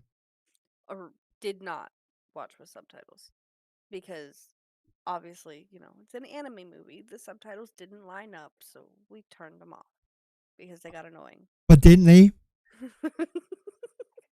Sorry. But one that Jackie we Chan did came out of watch, me. one that we did watch with subtitles was The Conjuring 3, Ooh. which amazing movie. It really was. I have reasons why Some I of asked the this. some of the subtitles lined up Mm-hmm. perfectly, Mm-hmm. and there was a couple spots where, it said something like the door opened or the floor creaked and I didn't hear it. Right. So some of the subtitles didn't line up, but for the most part they did. Okay. And then, anime doesn't always line up. So we just turned them off. That's true. And a lot of times, again, I don't know who it is that has to sit there manually type all this stuff into a computer. Every word, every sentence, every noise. So you're doing it. I think it would be subtitles would be better for those who are hearing impaired as well too, because there's people out there who have lack of hearing or are totally deaf or partially Mhm. deaf, or even for like grandpa, grandma, you know, who don't hear as well as they used to, and subtitling would be an asset. It would be a total asset for them. Mhm. The reason why I asked that, I was trying to figure out what genre you would put it in, in if you're doing it for just a specific genre versus a non-specific, or from one to another. And you said you did it If for not for if the I anime. had if I had to choose a genre Mm-hmm. specifically Mm-hmm. to use subtitles in, Mm-hmm. it probably would be horror or thriller. Is it Because if you think about it, there's a lot of like in horror and thriller movies, there's a lot going on in the background, and sometimes the stuff in the background is key. starting up of engines, noises, scraping, blades, shut? The floor creaking could Okay. indicate somebody in the house Mm-hmm. Mm-hmm. Mm-hmm. that you don't know is there, and that can set you up to not be jump scared. Okay, so the visual triggers could help set up a scene. I get that. Mhm. It could help or enhance a scene that you didn't hear Yes. before. There's some Mhm. things I've like in movies I've missed. Like people are like, oh, did you see with that in the background? I'm like, huh? Mm. I go back to it and holy hell, it's right there. I Why didn't I see that? Because you weren't focused on it. Some of the You were cool, focused on the main characters or the main thing going on in the scene. and that's why I can't do subtitles because I want to focus on the scenes. Like you know how many times in the future, maybe we should make this as a good topic for an hour. Have you noticed how many times there are so many mistakes in movies? Like there could be a back and forth banter, camera A, camera B. Camera A is on this particular celebrity, camera B is on her. So he's talking to Mhm. her, so it's on him. Then it cuts to her on camera B, her responses. Then it cuts back to him, and all of a sudden now his hair is a different direction, Yes, or oh my god. he has a They're cigarette. small and subtle, but they are there. There are people who actually take movies, they actually watch movies in slow motion or in a slower speed than normal, and actually go through every single movie they like Indiana Jones or Star Wars. And Star Wars is a really good one in particular, and people would find mistakes like Back to the Future 2, the one where they go in the future. Mhm. There's a particular scene that it's quick, but it happens. But one of the you wouldn't know it unless you read about it. And I read about it, and I'm like, holy hell, I feel bad for this person.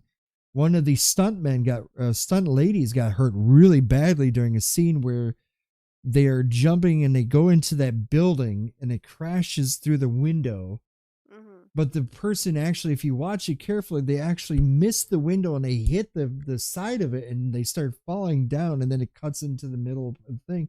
But she got severely hurt. Or the infamous where you have a cigarette that's lit, they just lit it, and then all of a sudden it's like, oh, it's half gone already. or they're Yeah. putting it out, or the cigarette disappears in the ashtray. So stuff like that is pretty cool. And you would miss these if you were subtitling. My point. Not always, because I don't 100% pay attention to just the subtitles. I actually pay attention to the movie. Mm-hmm. Every now and then, like I said, if the scene gets quiet, Mm-hmm. I'll glance down and read real fast because I'm a pretty quick reader. So I'll read through the subtitle real quick and look back up Mm-hmm. and know what they're gonna What say or what's what they're going on doing. with it? Exactly. Mm, I could So see that. I mean, I just have subtitles on for like peace of mind. If I miss something or if I miss hearing something, it's there and I can read it. Right. Whereas just the audio, like I said, sometimes you miss things. Now, see, like while listening to audio, okay, a person has to use real time.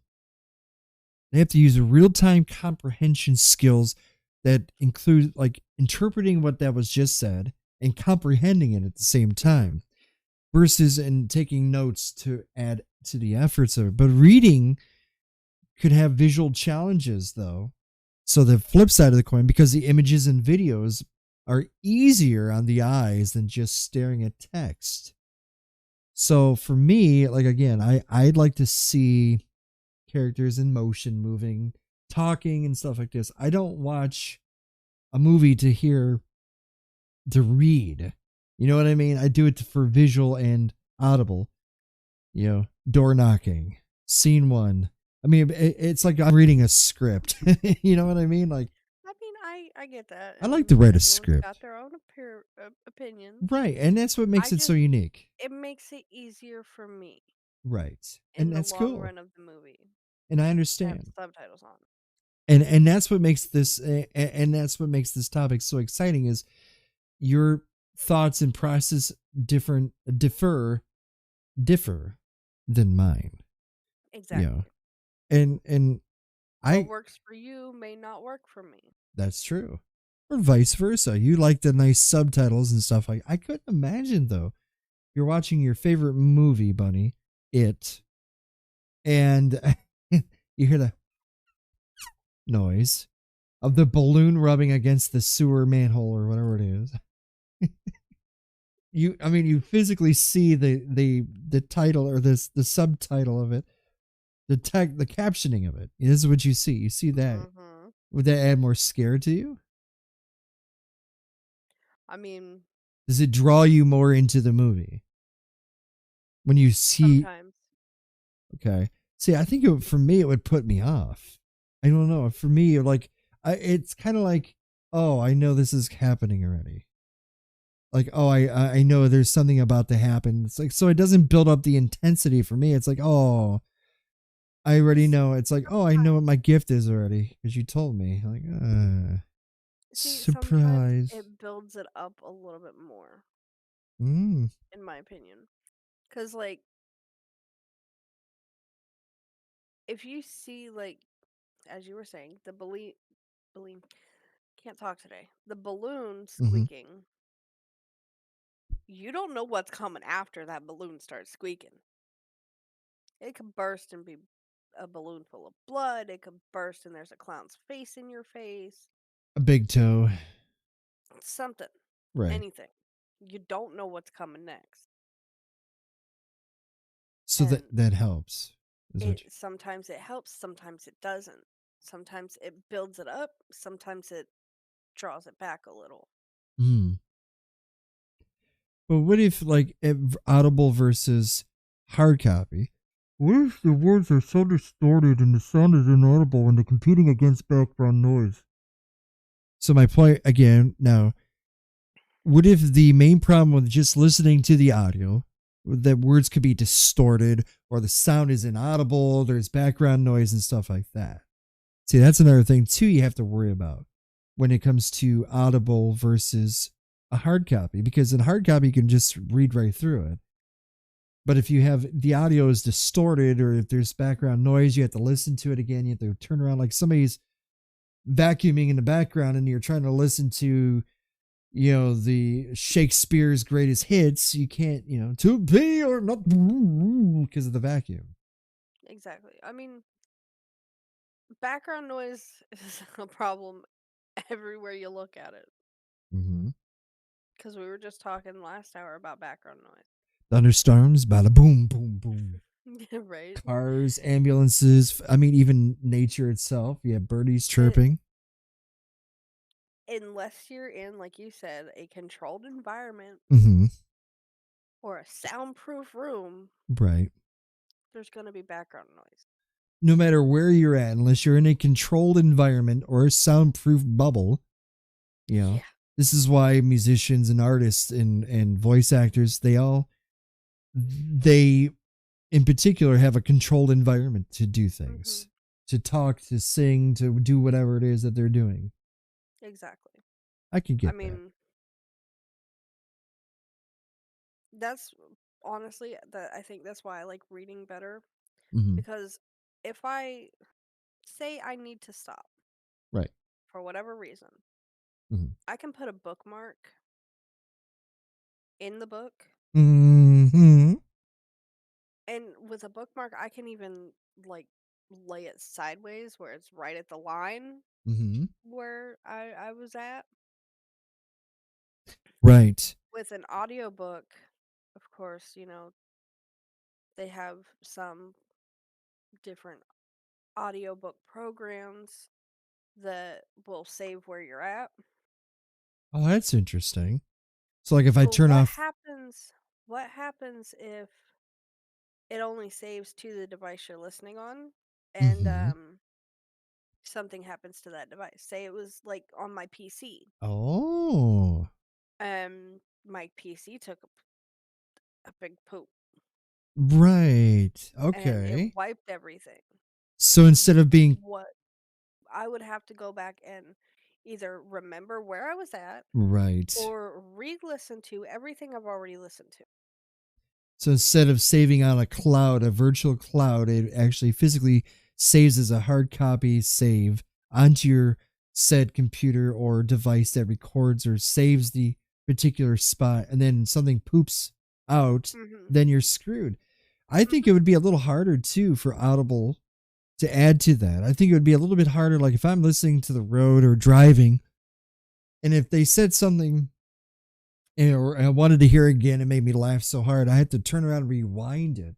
I think it would Mhm. be a little bit harder to find the exact pinpoint where that line was said because there's no cues. There's no way of me knowing it. Exactly. I know Whereas this. with a book, you can always just go Go right back. go right back to it. Highlight it if you want to. Mhm. I found that especially when I watch TV at night, when I'm watching my favorite, apps. I have a smart TV. Mhm. So at night when I lay down in my cardboard box, I can sit here and I flip onto a specific program or an app, and it's all virtual. But for me, like if I'm in the other room or if I have to, I didn't pause it, but if I heard it in the background, like, oh, that was funny, I missed a punchline. I want to go back and listen to it, but I have a hard time finding that specific spot because I don't want to go back 2-3 minutes back, like, oh shit, For it now I to have be to. just like 10 seconds back. Exactly. I mean, yeah, right. But as you mentioned, as a book though, you can actually just go right to it. You could highlight it, whatever the case it is, and you don't have to worry about it. So Mhm. that's a benefit as well too. I could see that. So the two things I think which would be beneficial would be if I'm doing lectures, if I'm in a class, especially like what happened in 2020, that'd be a bonus. But in driving would be the only specific two things I think would be ideal for me personally to listen to an audiobook versus a hard copy book. Exactly. I completely agree. Now, if I was a person who was dyslexic or couldn't read very well, if I only had a certain level of degree, a grade of schooling where I wasn't really taught to read, then I could see the audiobooks being a plus. because you can understand it, or at least translate things and understand it more so than you could reading it.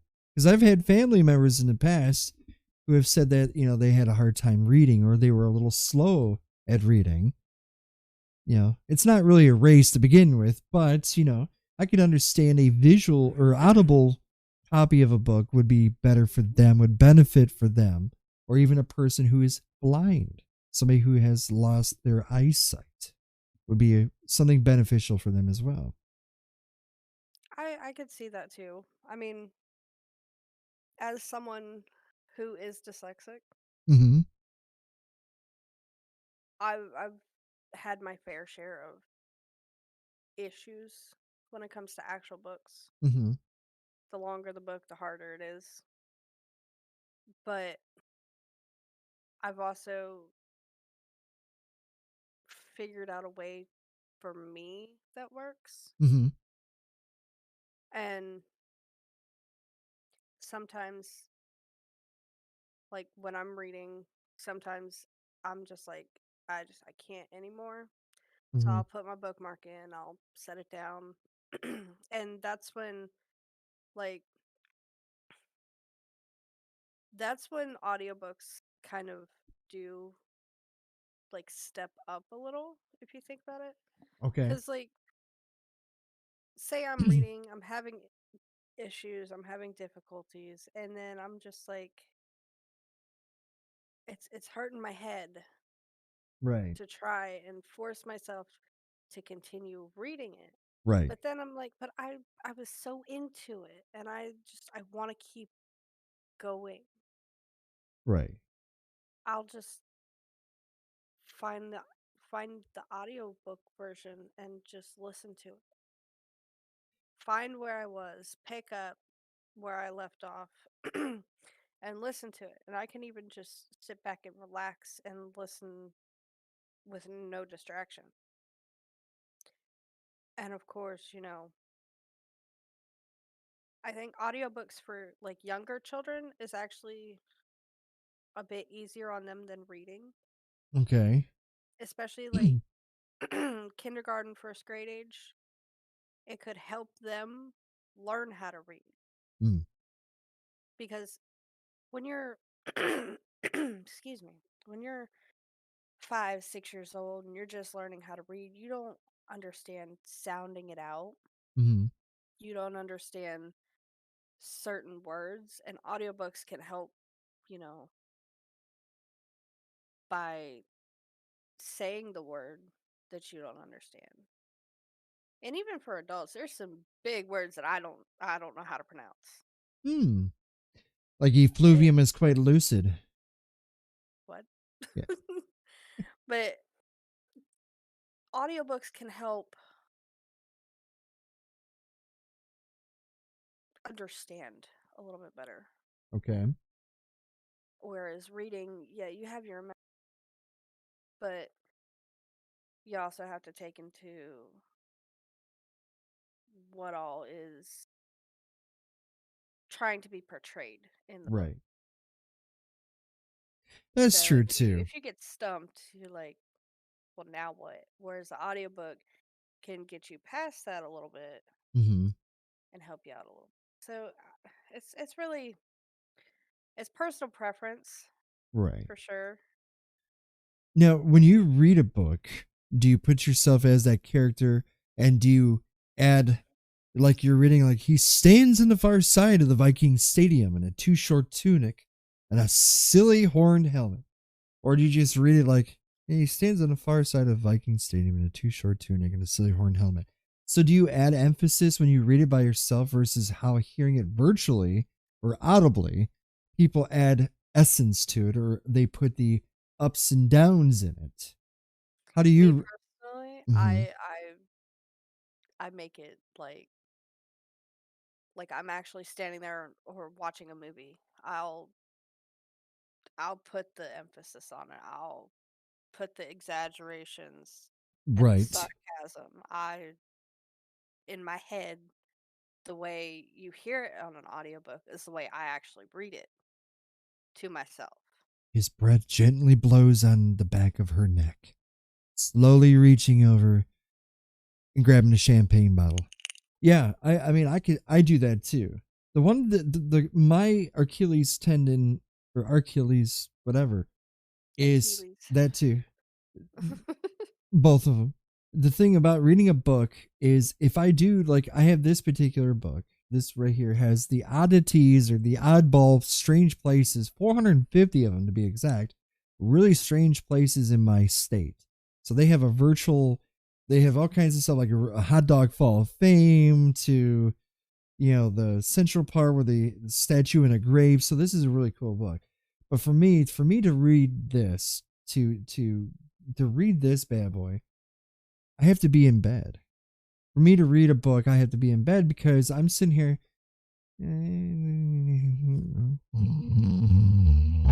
Dozing off? Boom. It completely reading tires me out completely. It does. It really does. It completely And I get that because sometimes when I'm reading, I'll start to doze off. right. I think it depends on the book Okay. because if it's something like really intriguing and it's really got your attention Right.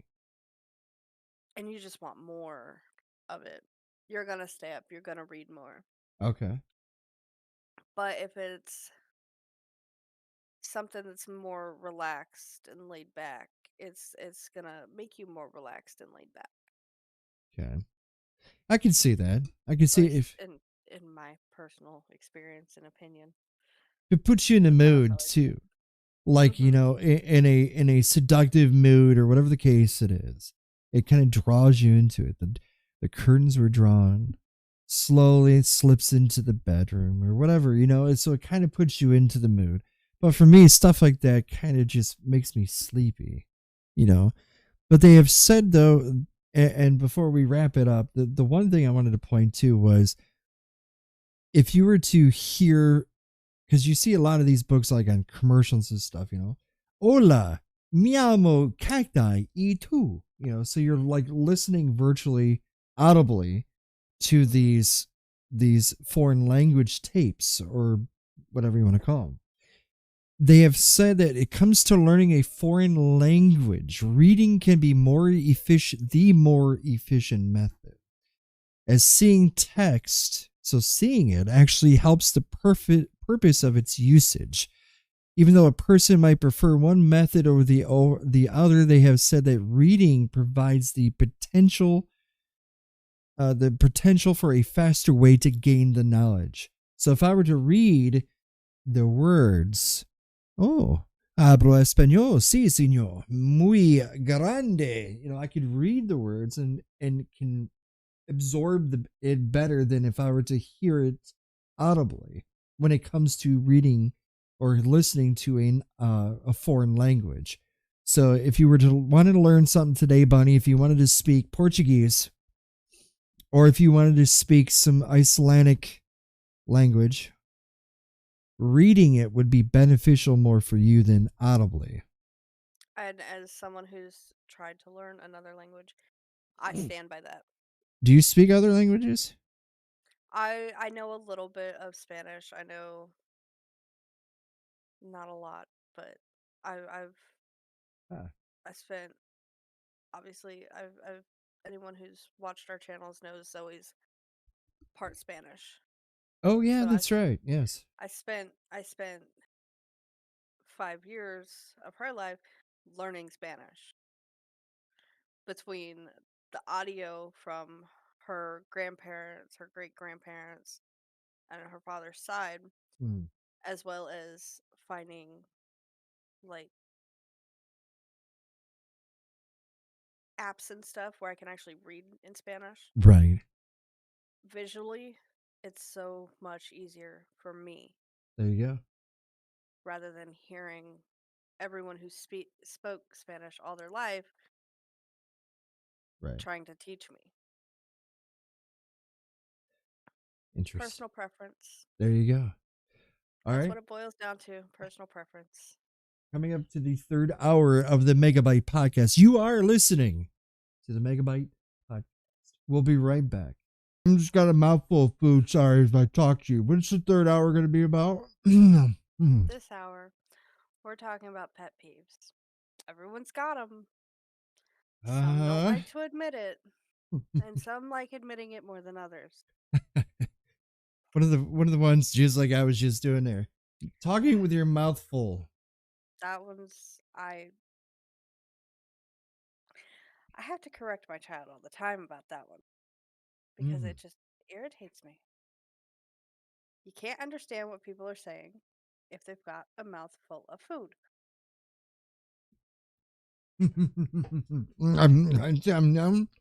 That's true. And we're talking about pet peeves. Now I have a few. Actually, I have quite a few, but we'll go through some of the common ones and some of your personal ones you don't like and Hmm. stuff like that. Like I'm sure we've all had it, especially you go to the movies. Look what happens. You're either with a good friend, maybe not so good of a friend, girlfriend, boyfriend, cat that wants to play fetch. All the time. And then somebody, as you're watching the movie, asks you a question. Like, I don't, this is Okay. the first time I've watched it. Why are you asking me a question about, is he going to come out of the bedroom? I don't know. How the hell do I Shh, know? shush. Okay. I find this happening a lot in my house. Okay. My husband is notorious for this. Mm-hmm. We sat down to watch The Conjuring 3. It's the first 8 came out on HBO Max. We were both first time we watch it. And he's asking me these questions like I've seen it before. I'm like, "Shh, I don't know what's going to happen. Just watch." It happens all the time. I Yeah. understand, if it's a movie I've seen a million times that Yeah. I Yeah. know forward and backwards, but if it's a new movie, just hush. If you're on your couch watching your favorite new movie, it just came out, or something you've never seen before, and you're with your other half, or whatever the case it is, again with your friends and stuff like that.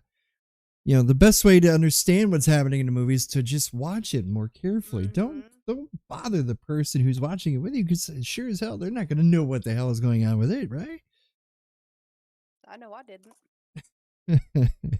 What about for you? Like, what is one of your pet peeves? Like one that it's just like, why are you doing this, or why is this happening right now?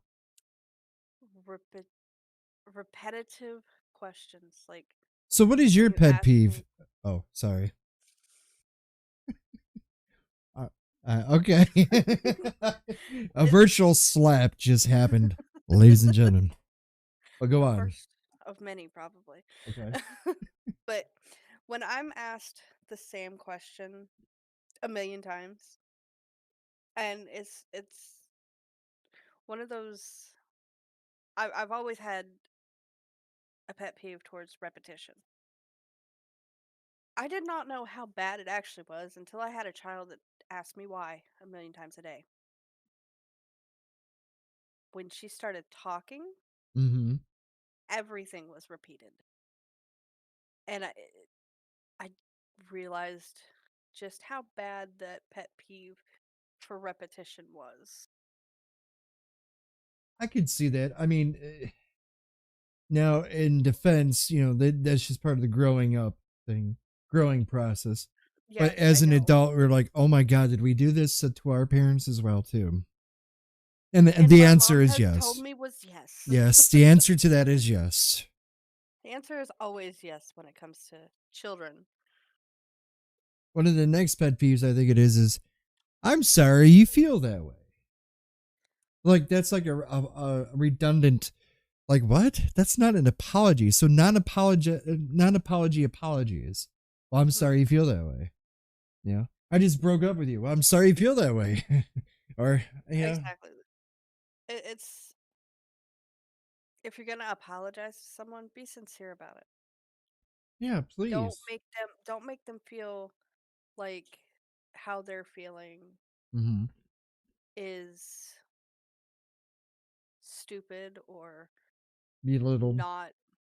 Yeah, don't belittle them for having their own feelings and opinions. Hmm. To me, It's like someone doing something you don't like and you having an opinion and then them getting mad at you for that opinion. You're a free person, you're allowed to have that opinion. see now Don't. that goes back to my band days, where if you didn't agree with a person, you were shunned.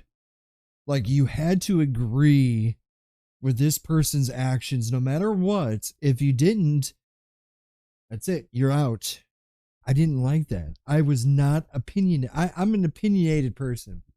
I like to say things and, obviously, but I like to have my own opinion. I don't like Hmm. following people people's minds or opinions. I like to have my own. You know, it's like Exactly. I should be able to. I shouldn't have to just follow suit. Exactly. And if you start following suit, Mhm. life tends to get boring. One, you wouldn't have debates anymore, which True. I love me a good debate. You wouldn't have you wouldn't have like some of your best friends, obviously they're going to have different opinions of you Hmm. or than you. If you just all had the same opinion, that's boring. It You'd be is, best friends in the world with everybody. and with yourself too. Or It. or you would hate everybody equally. It's like you have to have opinions and you have to have your own feeling on certain things. You can't just be just like Joe Schmo. Mm, he gets around a lot. Yes. Hashtag annoying. Hashtag obnoxious. Hashtag OMG. What is your thoughts about that? That's something I don't like either. Redundant Hashtags hashtagging. hashtags were huge like 12 years ago. Right. I think they should have faded out a little bit by now. Because if you think about it, a lot of the stuff from the 90s faded out as soon as 2000 hit. That's true. That's We're true. we're over that hump. It's been 10 years. Let it go.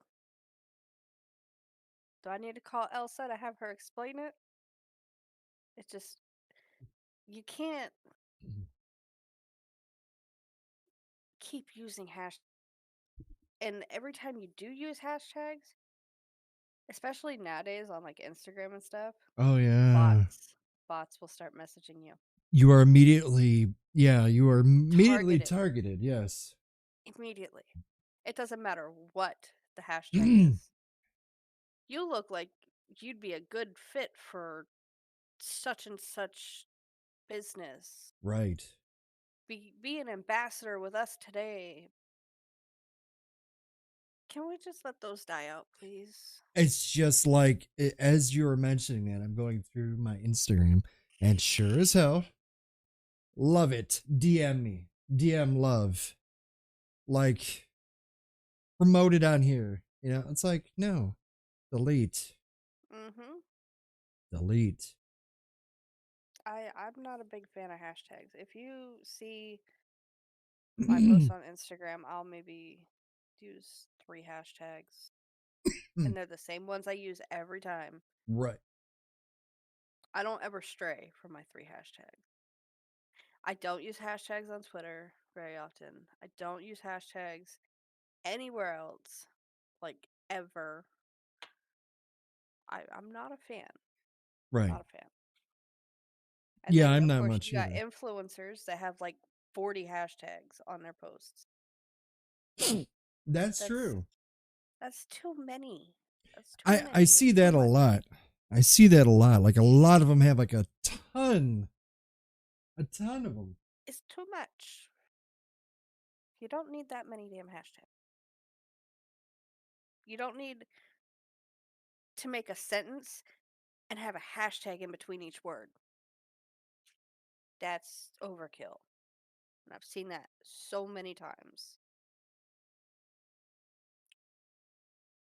Another especially big pet peeve, especially after the last year that we've had, is people going to the bathroom and not washing their hands before they come out. Oh God. Oh yes. Oh hell no. Yep. Uh-huh. That I learned is. that shit when I was a toddler. You go Oh. to the bathroom, you wash your hands, and then you come out. A kid knows that. There's so many germs that you're passing around, especially after using a public bathroom, and it's disgusting. What? Yes. Yes, it is. I agree. It's especially at casinos. I've seen it so many times.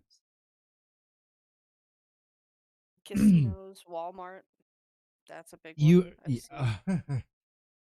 In particular, I would see people go in there as a big example. Excuse me.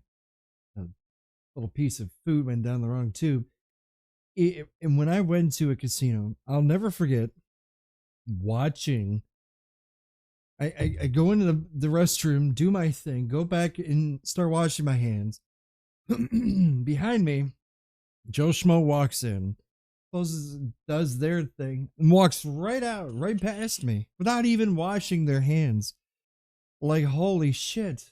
Like, I mean, and now you're going to go and touch slots. You're gonna Chips, push buttons. slots, You're gonna grab a cards. cup for Pepsi drinks or whatever. Now you're sitting here doing that, or maybe you're gonna shake hands with somebody or give them a little knuckle. Now I just touched your.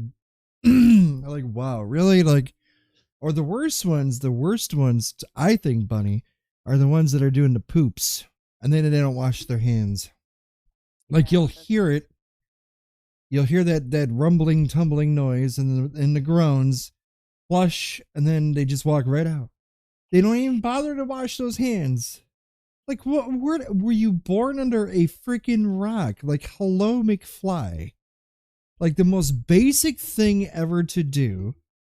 Wash your effing hands. I don't want to touch part of your ass or anything.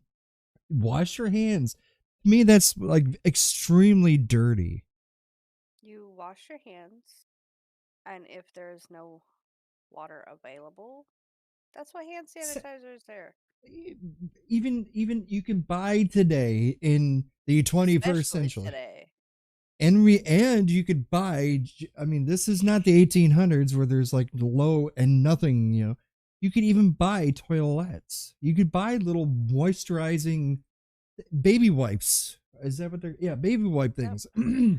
You could put them in a Ziploc baggie, just a couple of them, whatever the case it is. There you go. I I mean, every time I get like takeout and stuff, especially like wings, okay, they give you those little packets with the little moist towels in them. You can collect those if you don't want to use a public sink and right. soap dispenser. You can take those with you. Put them in your purse, put them in your pocket, your wallet, and then when you're done in the bathroom, take one out, rip it open, use it, and throw it in the trash. So simple, It's yeah. not hard. It's not hard at all. Most restaurants today, especially sit down restaurants, they do have that. Thank you. Mhm. They do have that where you can actually physically, you could even ask for it. Just say, do you have a moist towelette? And they'll give it to you. They have Yeah, a huge box of it. of course they do. They buy that stuff in bulk, just Yes. like a lot of their products. They buy in bulk. This stuff is readily available, if you will. Spoiler alert, it is readily available. Yes. So at the end of that movie, guess what? The spoiler is that she came out of the closet and killed him. Don't you hate that? That's one of my two. Is spoilers.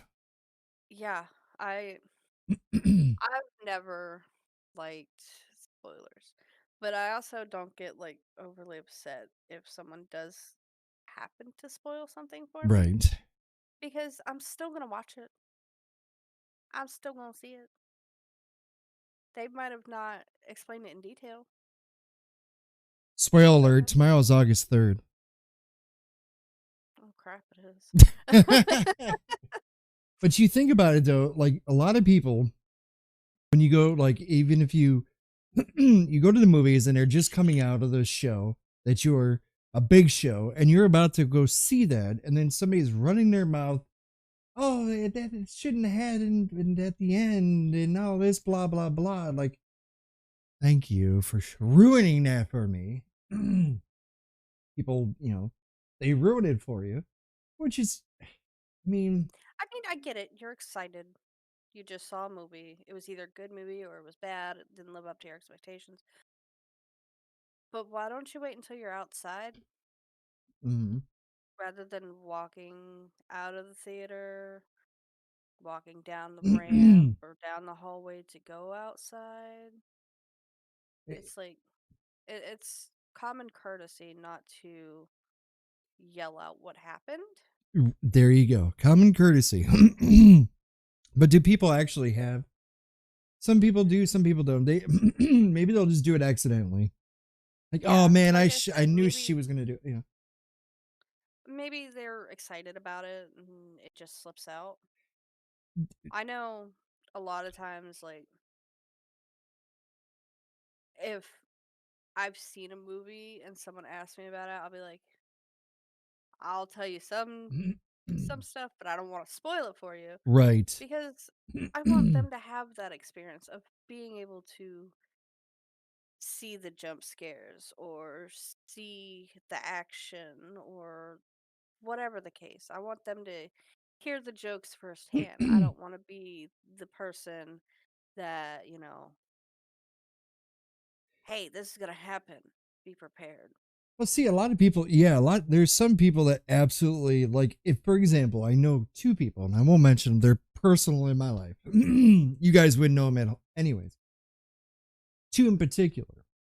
They work long hours, both virtual and at physical brick and mortar, and they are sports nuts. They are like, the football is like, they live, breathe, eat, if they could, football.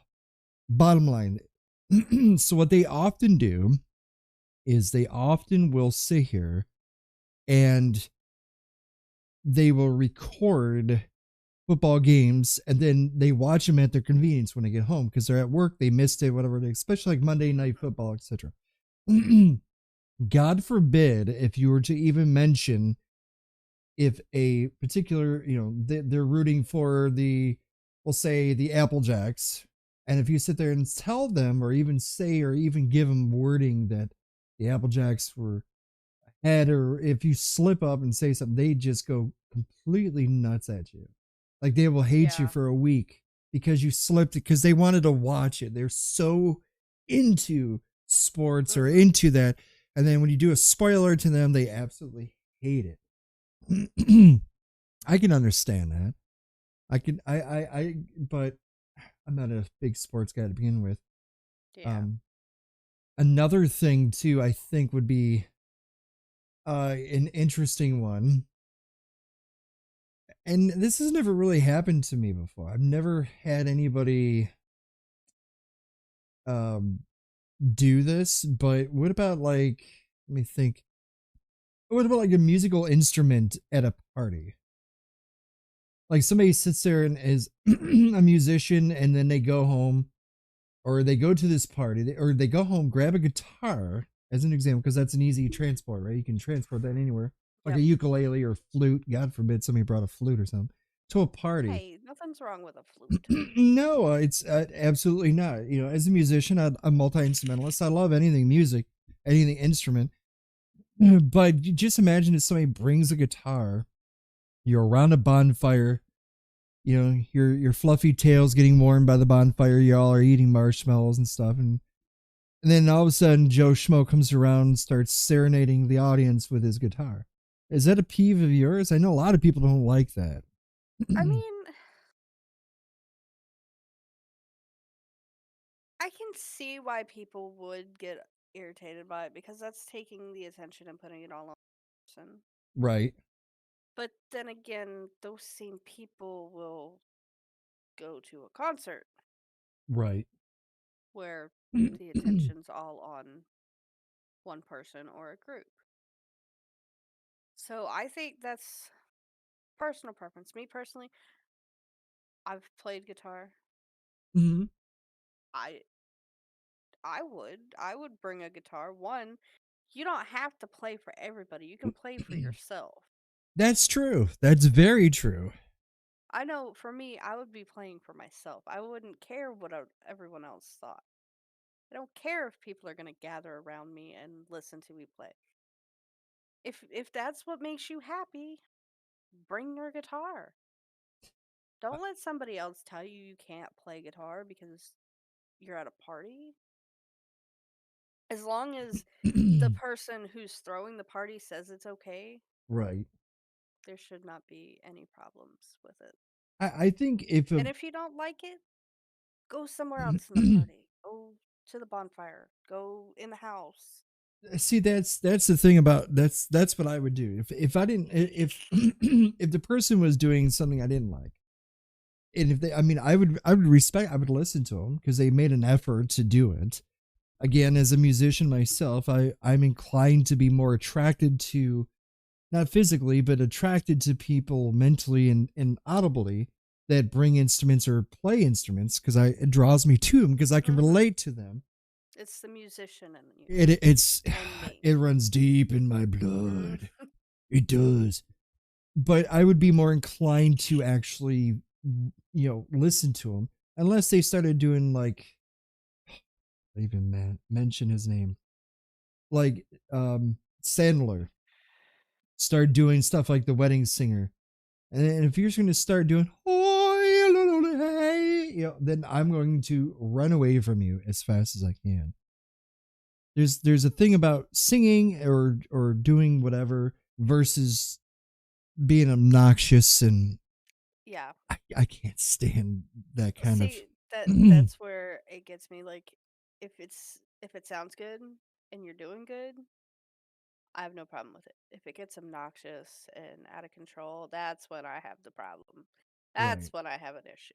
That's when the red flags and the fluffy bunny tail goes whoop, and like sends out, right? Yeah. That's when you start Like, thumping that's your a your no-no. leg. Yeah, I gotcha. I gotcha like that. Bunny kick comes out. A bunny kick comes out. What about Go ahead. what about when you're talking or telling a story and people start interrupting you? Like aggressively interrupting. Not just cutting in to say small thing, but when you're telling a story and then they're jumping in with their opinions. See, yeah, I don't mind because I kind of I catch myself cutting people off, and I don't mean to because I'm always a little bit, sometimes diarrhea in the mouth comes out. But when there's people who interrupt you during, conversation piece aggressively like that, that's one thing I don't like. I don't like that at I all. I mean, if it's like a one-on-one conversation Hmm. and like say I'm telling a story about something that happened in my life and you cut in and start telling me about something similar that happened to you, I'm okay with that because it's showing that you're able to relate to what I've been through. Right. There's a common ground between the two of But you. if you're if I'm trying to tell a story and you're just jumping in with a random opinion about Did you hear about this football players the baseball. other day? Exactly. Exactly. Like, I'm trying to talk to you. I'm trying to tell you something about me so you can get to know me a little bit It almost more. happens on a daily basis with me. I people do that to me all the time. It's irritating. I've I've been known to be the one to get interrupted a lot or ignored in a way. I'm gonna make you feel like Because you're this big. I mean, part of it is my fault. I'm a very shy individual, You? especially especially around a lot of people. I'm I'm an introvert. I don't like being around big crowds, Mm-hmm. bunches of people. And when I do end up, like, especially when I was younger, I would go to quite a few of my friends' parties and stuff. I'd always kind of hang out in the back, and if people come over and Mm-hmm. talk to me, great, fine. And I would tell a story, and then everyone's attention goes elsewhere, and Right. it's So it's happened quite a bit. so you wouldn't be the kind of person that would go up onto the dance floor and start dancing. You're more of a wallflower, as they call that. The only way you're gonna get me out, Mm-hmm. like, of my comfort zone. My cousins did it a lot when we were teenagers. Mm-hmm. We used to go hang out at this place in just outside of Orlando, and it was a little like nightclub thing in Old Town in Kissimmee. And we used to go in there and hang out, and the only way I would actually get out on the dance floor is if my cousins were dragging me. Okay. So I like to hang back. I like to observe and do my own thing. What is the thing? Whereas instead of being right out in the middle center of attention.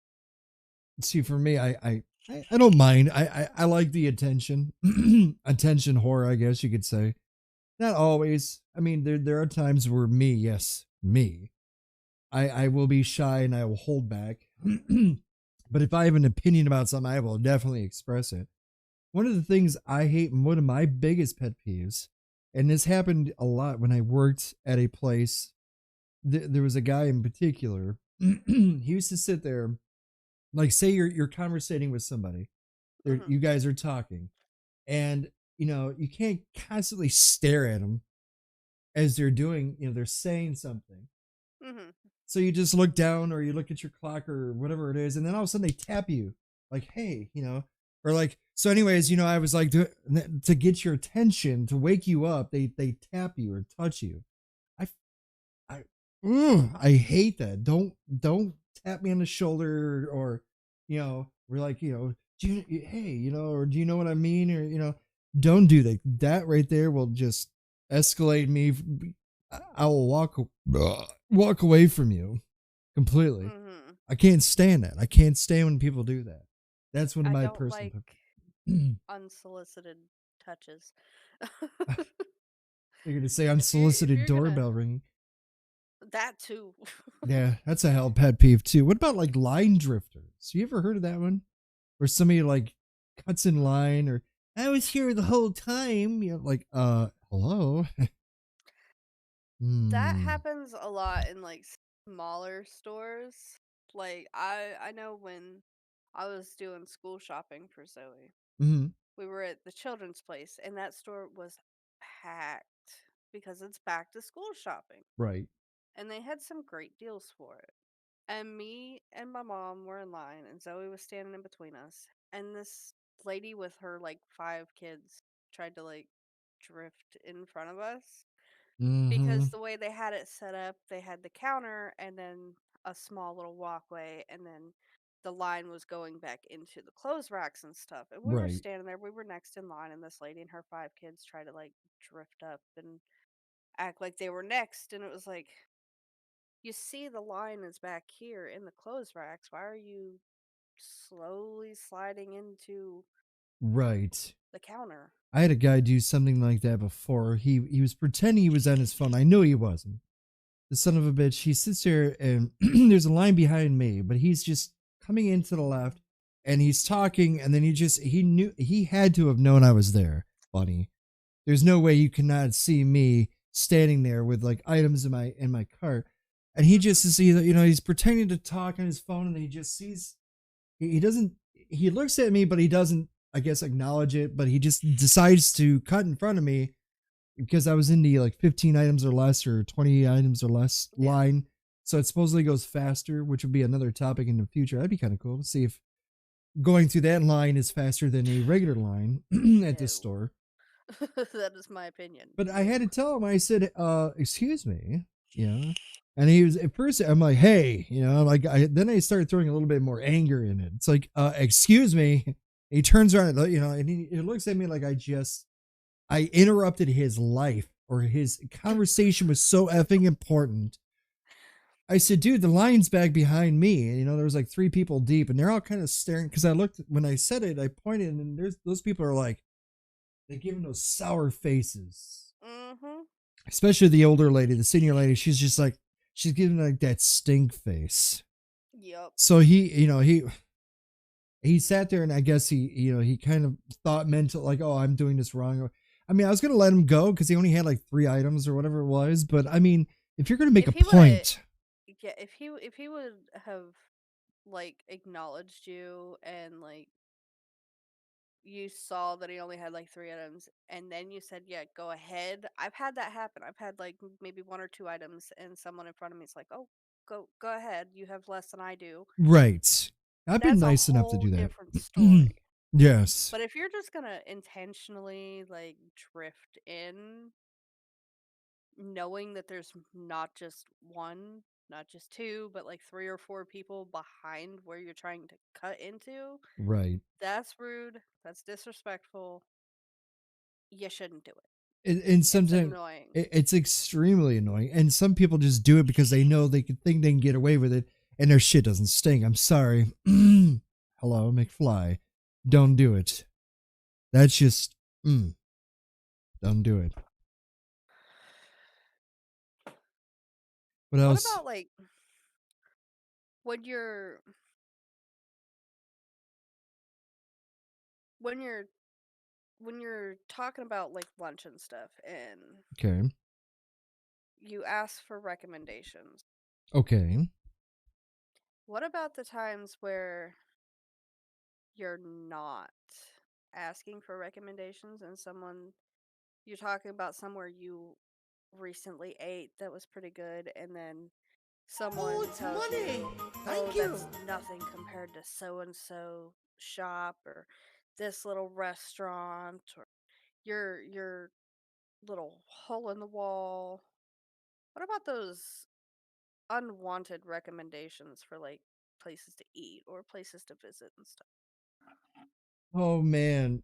Oh, okay. So example, like if somebody like I'm looking for a place, whatever, but then somebody just throws it out there. They recommend it without me really asking to be for a Mhm. recommendation. Yeah. Like, I ate it at Joe Schmo's restaurant and it's really good. And but like I'm Yeah, like, say like I'm talking to someone about this little taco place down the road from me and they're like, "Oh, that's nothing. You need to go to this restaurant and try their stuff." And like I actually like the little taco stand down the road.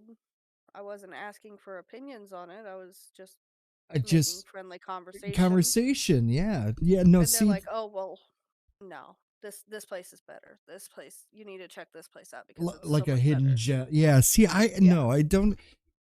I'm very I'm very straight up, like if I ask like what do you recommend I do?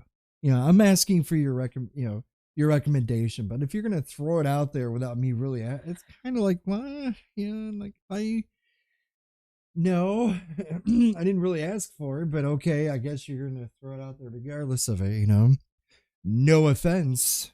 That's another one. Oh my god. That one You too. you say no offense and then you say something offensive. If you say something, yeah, you say something offensive, but then you're like, no offense. It's like, what? You know damn well what you said was offensive, but it's like, I don't like that shirt you're wearing. No offense. Like, Or excuse me? or here's a good one. No offense, but do you really think you need another piece? Oh god. Yeah. Oh yes, yes. Yeah, like no offense, but shouldn't you stop eating that now?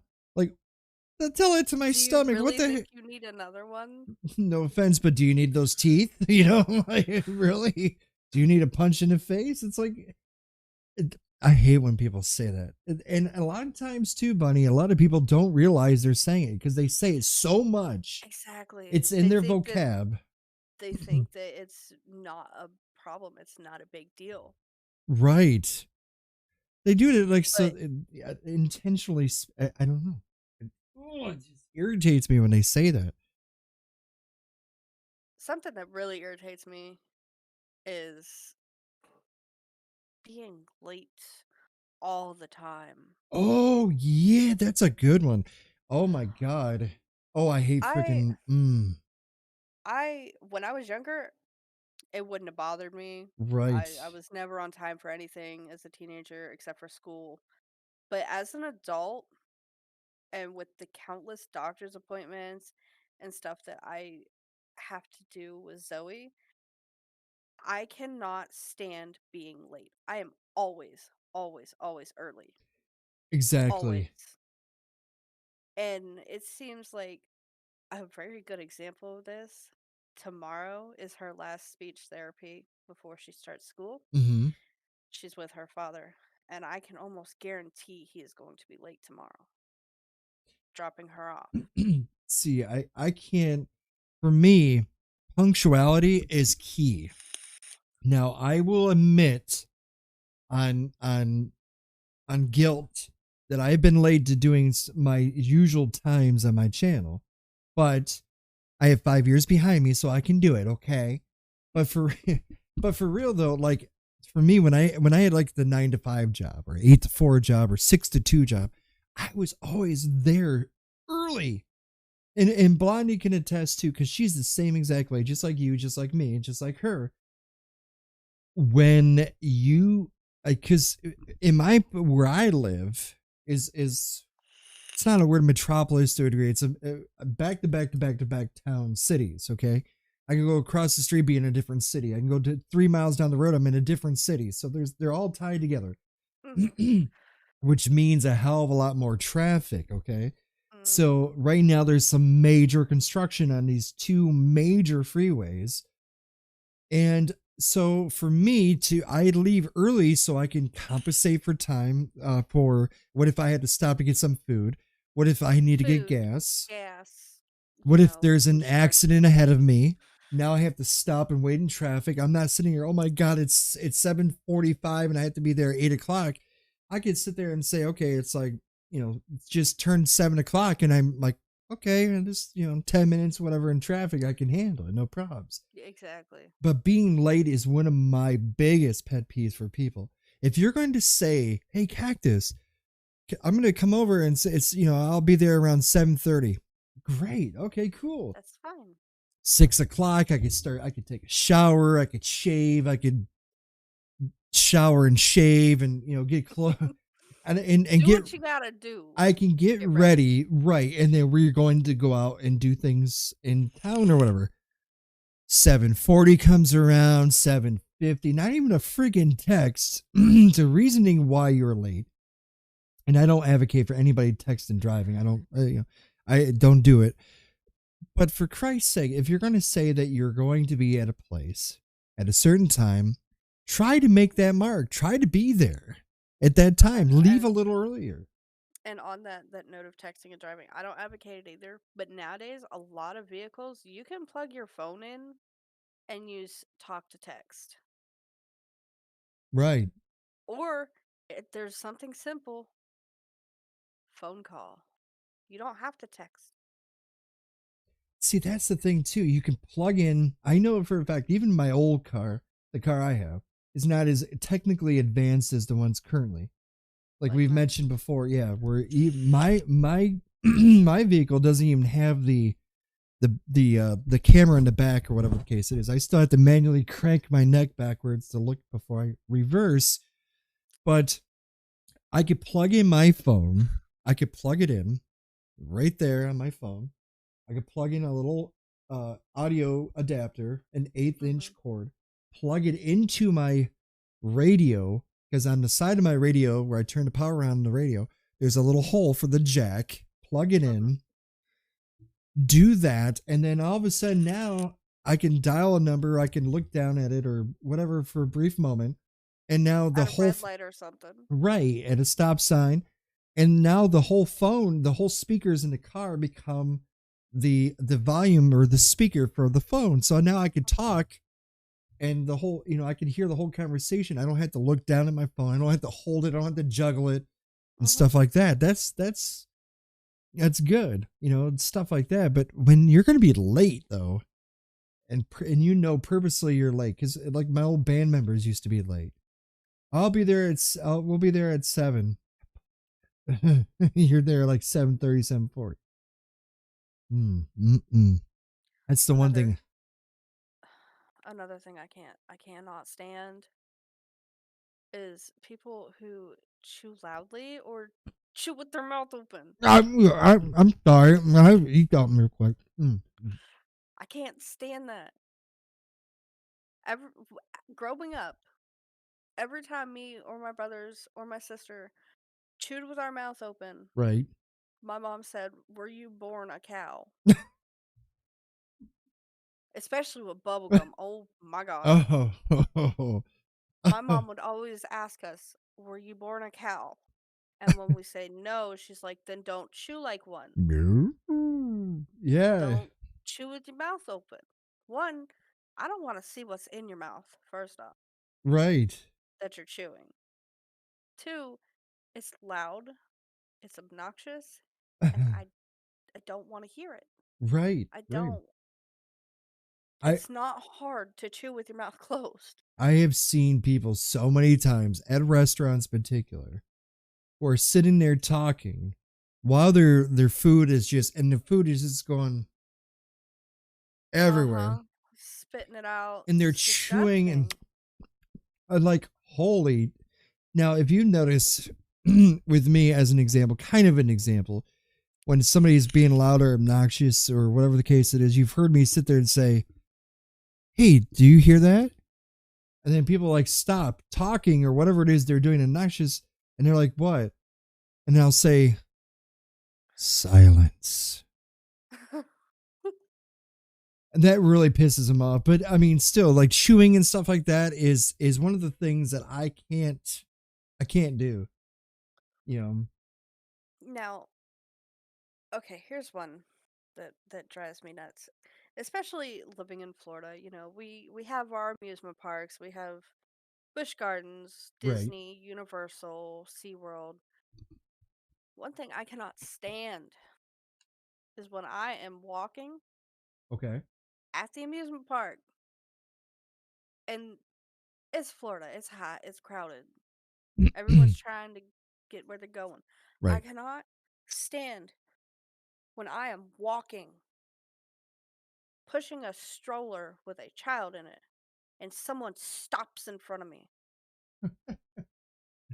Because then you run into them, and Right. then they turn around and give you a dirty look and say, "Watch where you're going." Like it's your I fault. wouldn't, I wouldn't have to watch where I'm going if you wouldn't stop dead smack in the middle of the walkway. People don't have respect. I mean, if you have a stroller and stuff, you should give them a little bit more of a leadway, right? I mean, that's. Or when you're like walking and this has happened to me numerous times, especially at Disney. Mhm. Disney's a park for kids, okay? It's mostly for kids, especially Magic Kingdom. Walking with a stroller, and then out of nowhere, someone with another stroller cuts in front of you and cuts you off. Mhm. Like, there's plenty of room on the sidewalks. The You one don't have to, like, cut in front of me. one thing that I'm similar to, like you just mentioned, and this has been happening a lot to me lately, is I will be on the main aisle at a grocery store. Just happened 2 days ago. 2 days ago, I'm on the main aisle, walking, just walking. All of a sudden, like a freak train, this person just comes barreling out of the aisleway, doesn't see me because usually it's on the left side, smacks me with their shopping cart. And then they look at me like it was my fault. I'm like, what? Okay. Excuse me?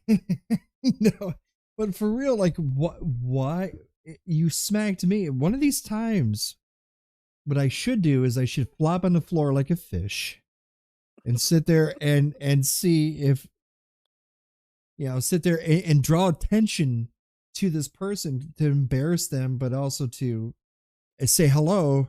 You got to stop doing Acknowledge this. that you've done wrong.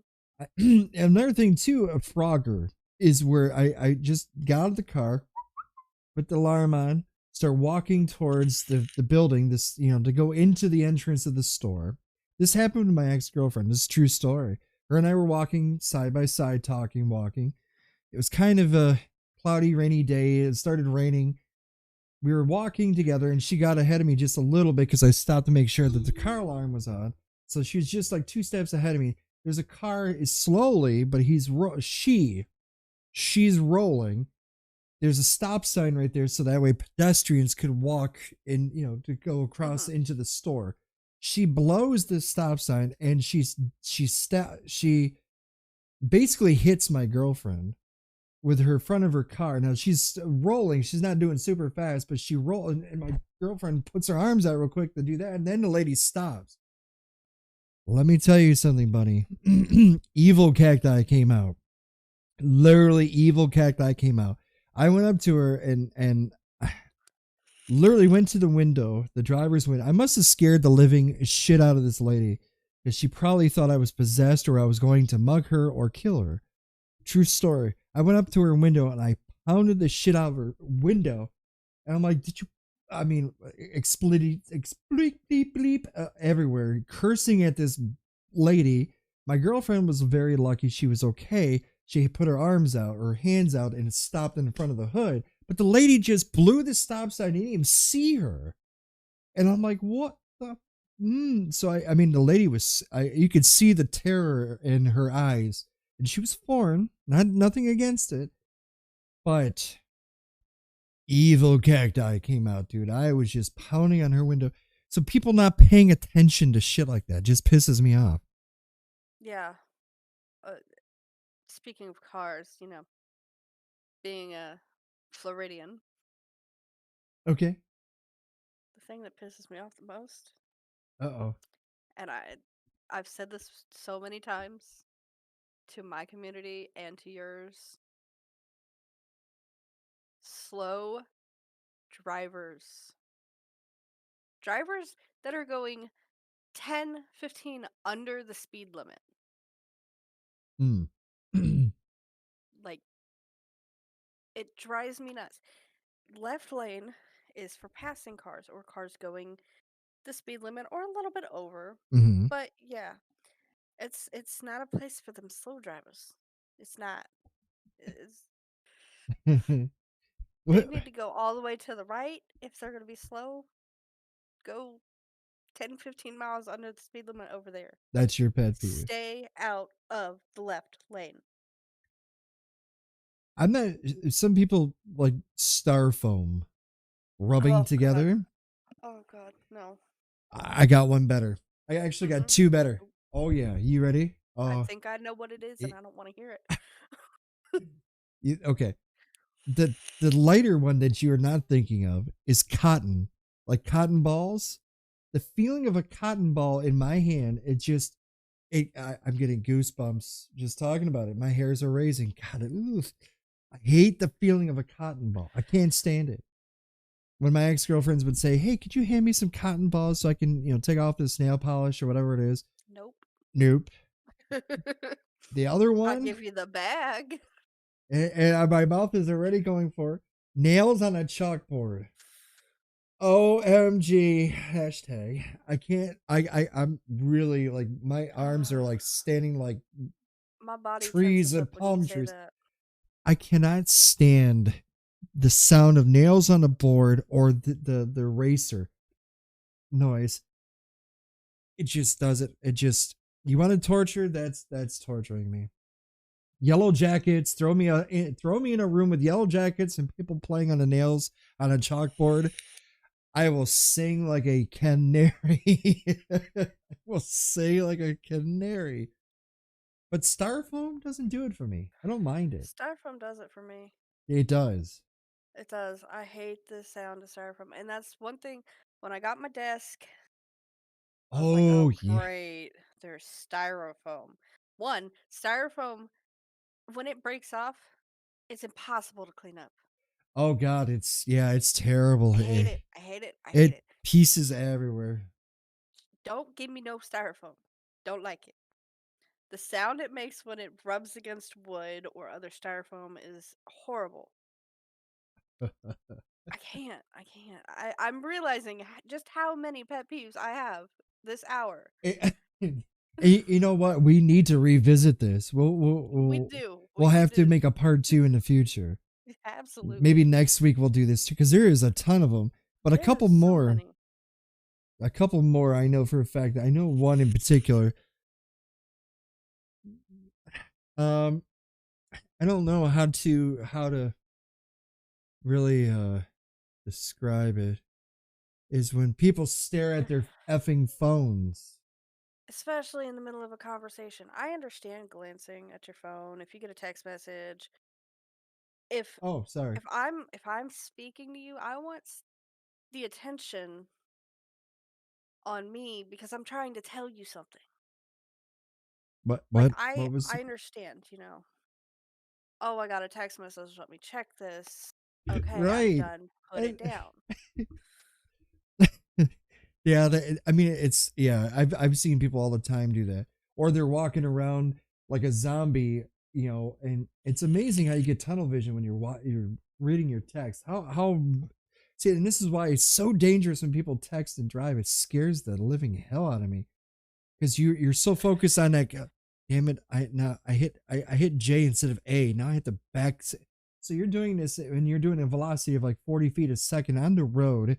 In under 8 seconds, you're going to clear a football field at the velocity. You're going to kill somebody. See, here in Florida, this happened not that long ago.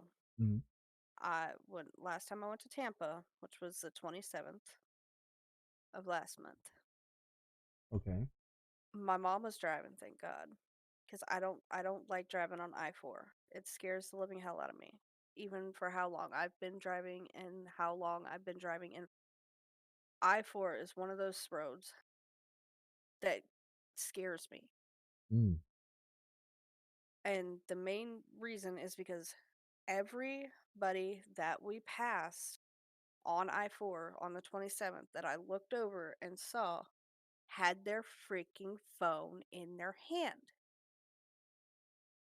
I-4 is known for two things. I-4 is known as Florida's parking lot, for one, okay. because it is always bumper to bumper because of an accident. In between Orlando and Tampa, Mm, there's always, always, always an accident. that reminds It's me. known I-4 is known as haunted Florida's most haunted highway because there is constantly accidents on that damn road. And I get chills just thinking about getting on I-4. I remember right not long after I Mm, got my driver's license. I was probably about 17, and I was taking my friend over to visit her dad in Zephyr Hills. And we were driving I-4. This was before I